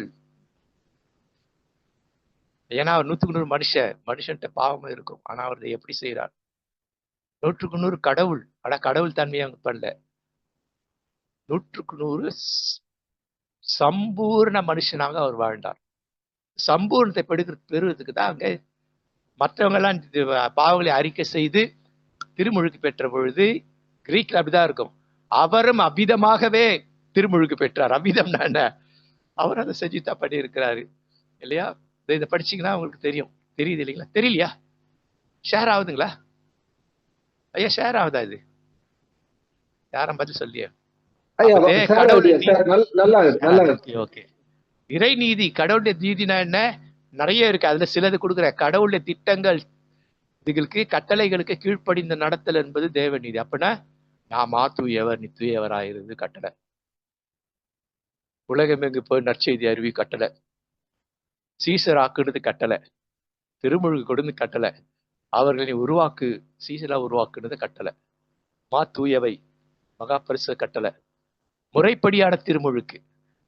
ஏதோ இயேசு ஏத்துக்கின கையை தூக்குறதுல நான் பிசாசின் அதிகாரத்தை இப்ப என்னுடைய அதிகாரத்தை ஏற்றுக்கொள்ளுகிறேன்னு சொல்லணும். அப்படிதான் சொல்லி திருமுழுக்கு கொடுக்கணும். நீ என்னெல்லாம் சொல்லிக்கிட்டு அதான் உள்வாங்கிக்கிட்டு அதன்படி நடப்பேன்னுட்டு தீர்மானம். எப்போதும் ஒன்று பிரசனத்துக்குள்ளே இருப்பேன் அப்படின்னா நான் இன்னும் என்னை தூய்மைப்படுத்திக் கொள்ளே இருப்பேன். அதான் முறைப்படியான திருமுழுக்கு. நோன்பிருத்தல், உபவாசம். அப்ப இயேசு உபவாசம் இருக்க வேண்டியது இல்லைல்ல. இயேசு பாவம் செய்யல, உபவாசம் இருக்க வேண்டிய அவசியம் இல்லை. திரும்பி இங்க பிரச்சனை ஆயிடுச்சு. ஆனா இதுல கேட்குது இல்லைங்களா? அப்ப அவர் உபவாசம் இருக்கிறாரு, அவர் கீழ்ப்படுகிறாரு. நோன்பிருத்தல், உபவாசம். எதுக்கு உபவாசம்? எதுக்கு நோன்பிருத்தல்? நோன்பு இருந்தால் தான் பிசாசை ஜெயிக்க முடியும். ஜெயிச்சு காண்பிச்சார் இல்லையா? ஆற்றல் பெற முடியும். நமக்கு ஆற்றல் வேணும், ஊழியம் பண்ணணும், நற்செய்தி அறிவிக்கணும், கிறிஸ்தவ வாழ்வாழணும், ஆற்றல் வேணும். அதுக்கு நோன்பிருத்தல் முக்கியம். உபவாசம் இல்லையா? பரீட்சையில தேர்ச்சி அடைந்தார், உபவாசம். தலைமைத்துவத்துக்கு வேணும் இதெல்லாம். இயேசு அதெல்லாம் செஞ்சார் இருந்த காலத்துல இல்லைங்களா? தனியா அவங்க செய்யல. யாரு? இயேசுவோடு சேர்ந்து உபவாசம் இருந்திருக்கிறார்கள். அவங்க தனியா உபவாசம் பண்ணல. அதனால தான் கேட்கறாங்க, உங்க சீஷர்கள் ஏன் உபவாசம் பண்ண மாட்டாங்க அப்படின்னு கேட்டது காரணம் அதுதான் இல்லையா? அவளை பயிற்றுவிக்கணும், நிறைய நம்ம ட்ரைனிங் எடுக்கணும். ஜெபிக்கிறது, ஏசி ஜாம் பண்ணோம். அப்ப அது கடவுள், நீ ஜாம் பண்ண, அப்ப நம்ம ஜாம் பண்ணோம். திருப்பணி, இறைப்பணி ஆற்றணும். சமுதாய பணியும் இறைப்பணி செய்யணும். கடவுளுடைய மைய திட்டம், கடவுள் பாடு மரணம் உயிர்த்தெழு. நான் என்ன பாடுபட்டேன் அதை நினைவு கூறணும். திருவிருந்த போய் சொல்லணும், ஆண்டவரே என்னை நினைவு கூறுதல்னா என்ன? ஆண்டவரே நீ எனக்காக இந்த பாடலாம் பட்டீரே, நற்செய்தி கூட என்னை விடுவித்தீரே, நானும் நற்செய்தி ஊடாக விடுவிக்க நான் இந்த மாதிரிலாம் பாடுபட்டேன், கஷ்டப்பட்டேன், உருவாக்குனேன். அதற்கு அடையாளமாக தான் திருவிருந்து. பெருமாள் கோயிலில் போய் பிரசாதம் வாங்குறதில்ல, திருவிருந்து. அது செய்தியா என்று உன்னை நானே நிதானித்து பாருடார். நீ செய்தியா, நான் உனக்கு செய், நீ மற்ற செய்தியா இல்லையா? ஸோ நிறைய இருக்கு, அவ்வளோதான் சொல்லியிருக்கேன். ஸோ புரிஞ்சிச்சிங்களா? இந்த கேள்வி புரிஞ்சுதுங்களா? அவங்க எனக்கு எழுப்பிய கேள்வி இந்த கேள்விதான் எழுப்பினாங்க இல்லையா? தேவ நீதி. அப்ப ஏன் ஏசு ஏன் பாவ அறிக்கை செய்யணும் அப்படின்னு போன முறை எடுத்தது. அதுக்கு எனக்கு இன்னும் கொஞ்சம் இன்னும் ஆழமா விளக்கம் கொடுங்க. புரிஞ்சிச்சிங்களா விளக்கம்? அப்போ பைபிள்ல எதெல்லாம் இருக்குதோ அதெல்லாம் எனக்கு பாடம். அப்படி பார்க்கணும். கடவுள் செய்தார் என்றால் பாடம், இயேசு செய்தார் என்றால் அதுல என்ன பாடம், பிசாசு செய்தார் என்றால் பாடம், பாவிகள் செய்தால் எனக்கு என்ன பாடம், தூய்மையான செஞ்சா எனக்கு என்ன பாடம், தூய்மையான பின்வாங்கி போனா எனக்கு என்ன பாடம். நமக்கு இந்த பைபிள் பாடத்தை சொல்லிக் கொடுக்குது. எதற்காக? நாம் மரணத்துக்கு பிறகு ரெஸ்ட் இன் பீஸ்க்காக, சமாதானத்தில் உறங்குவதற்காக இது கொடுக்கப்பட்டிருக்கு. புரிஞ்சிச்சிங்களா? ஓகே, நேரம் நிறைய ஆயிடுச்சு. 1 மணி 12, ஆமா 1 மணிக்கு முடிப்போம். 11:30 11 காய்ச்சி 12 12:30 முடிப்போம். எக்ஸ்ட்ரா ஆயிடுச்சு. ஓகே, ஒரு 6 பேர் இருக்கிறோம். ஓகே, ஸோ வேற எதனா கேள்விகள் இருக்குதுங்களா? தயவுசெய்து புதிதாக வந்தவர்கள் உங்க ஃபோன் நம்பரை நீங்க சொல்லலாம், இல்லை அதுலயே நீங்க டைப் பண்ணீங்கன்னா எங்க அட்மின்க அதை பார்த்துக்குவாங்க. வேற கேள்விகள் இருந்தால் இருக்குதுங்களா? வேற கேள்விகள் இருந்தா கேள்விகள் கேட்டு முடிச்சிடலாம். இன்னும் ஒரு 5 நிமிஷம் மட்டும் எடுத்துக்கலாம். ஐயா சொல்லுங்கம்மா. நான் அப்படின்னா ஐஎம் தட் ஐஎம் அப்படின்னு சொல்லிட்டு வரனால நான் அப்படின்னா கடவுளை குறிக்குது அப்படின்னு சொல்லி நம்ம பாக்குறோம். இப்ப நம்மளுடைய வழக்குல, பேச்சு வழக்குல எதுக்கு எடுத்தாலும் நானு நானு நானு நானு சொல்றோம். இது அந்த வார்த்தையை கூடுமானவரை தவிர்க்கலாம் அப்படின்னா கூட முடிய மாட்டேங்குது. அந்த வழக்குல அப்படியே வந்துடுச்சு. இது தப்புங்களா ஐயா? குற்ற உணர்வா இருக்கு சில நேரத்துல. குற்ற உணர்வு இல்ல, முயற்சி பண்ண நடக்கும். நான் அப்படிதான் இப்ப நான்ற பாருங்க, எனக்கும் இருக்குது. ஏன் நான்ற எனக்கு அப்ப அப்படிதான். நான் வந்துட்டு பைபிள் காலேஜுக்கு போறதுக்குள்ள இப்போ பிஷப் சுந்தர் கிளார்க் அங்கிள் நான் இதை பண்ண அங்கிள் நான் இந்த கிராமத்துக்கு போனேன் அங்கிள் நான் இருக்கிறேன் அங்கிள் எனக்கிட்ட எங்க சொல்லுங்க அங்கிள் அட்ரஸ் நான் அவர் சொன்னாரு. கார்ல விட போயிட்டு இருக்கு பொழுது put the Tongi at the பேக்னாரு. நான்றது கழுதையா, கழுதைக்கு பின்னால போடுறாரு. நான் சொன்னேன் வாட் யூ மீன் அங்கிள், நான்றது கழுதை இல்லையா. அதுல அது வந்து என்ன பண்ணுது, நம்ம பெருமைக்குரியலா மாற்றோம் இல்லையா. அதனால அந்த நான் அப்படிங்கிற வார்த்தையை வந்து தவிர்ப்பது நல்லது. எங்கே நியாயமோ அங்க நியாயமாக நான் இதை செய்தேன் அப்படின்னு நம்ம சொல்லலாம். நான் என்ன பண்ணேன், புத்த டாக்கி பேக்னாக்கா நான் அதை செய்தேன். இங்க நான் சொல்றது இல்லை. நான் தான் இந்த கூட்டத்தை உருவாக்குறேன், நான் தான் இதை பண்ணேன், நான் தான் அதை பண்ணேன், நான் இல்லடா ஒண்ணும் கிடையாது. இதெல்லாம் வந்துட்டு இதெல்லாம் டாங்கிஸ். அந்த டாங்கிஸ்லாம் உருப்படாத டாங்கி, அதெல்லாம் சுமக்காத டாங்கி. கழுதை வந்து சுமக்காது, சுமை சுமக்காத கழுதைலாம் பிரயோஜனம் எல்லாத்தையும் குப்பையில போட்டுட்டாரு. அதனால நல்லதுதான், அது மாறும். நான் நிறைய மாத்திக்கிட்டேன். அப்போ நிறைய பயங்கரமா பேசுவேன். எல்லாரும் எங்க வீட்டுல இருக்கவங்க சொல்லுவாங்க இடத்துக்களை நான் இருக்கிறேன். என் பேரு நான் ரவி.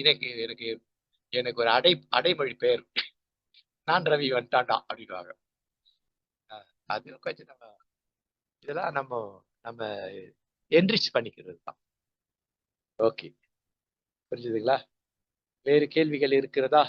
தேங்க்யூ ஐயா, தேங்க்யூ. வேற என்ன கேள்விகள் இருக்கான்னு பாருங்க. இல்லைன்னாக்கா ஸ்டான்லி ஐயா ஸ்டான்லி ஐயா கடைசியாக அவருக்கு குழுவில் நீங்க போடுங்க. உங்க பேரெல்லாம் நீங்க கொடுத்துருந்தீங்கன்னா உங்க பேரை நாங்க நோட் பண்ணி வச்சுக்கோம். புதுசா ஒரு குழு ஒன்று ஆரம்பிச்சோம்.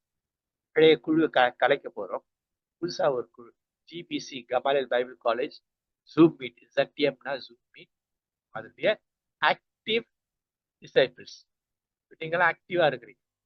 அதனால அந்த அந்த அந்த மாதிரி ஒரு புதிய குழு 1ஆம் தேதியில இருந்து வந்துடும். அதுலயே நீங்க இருப்பீங்க.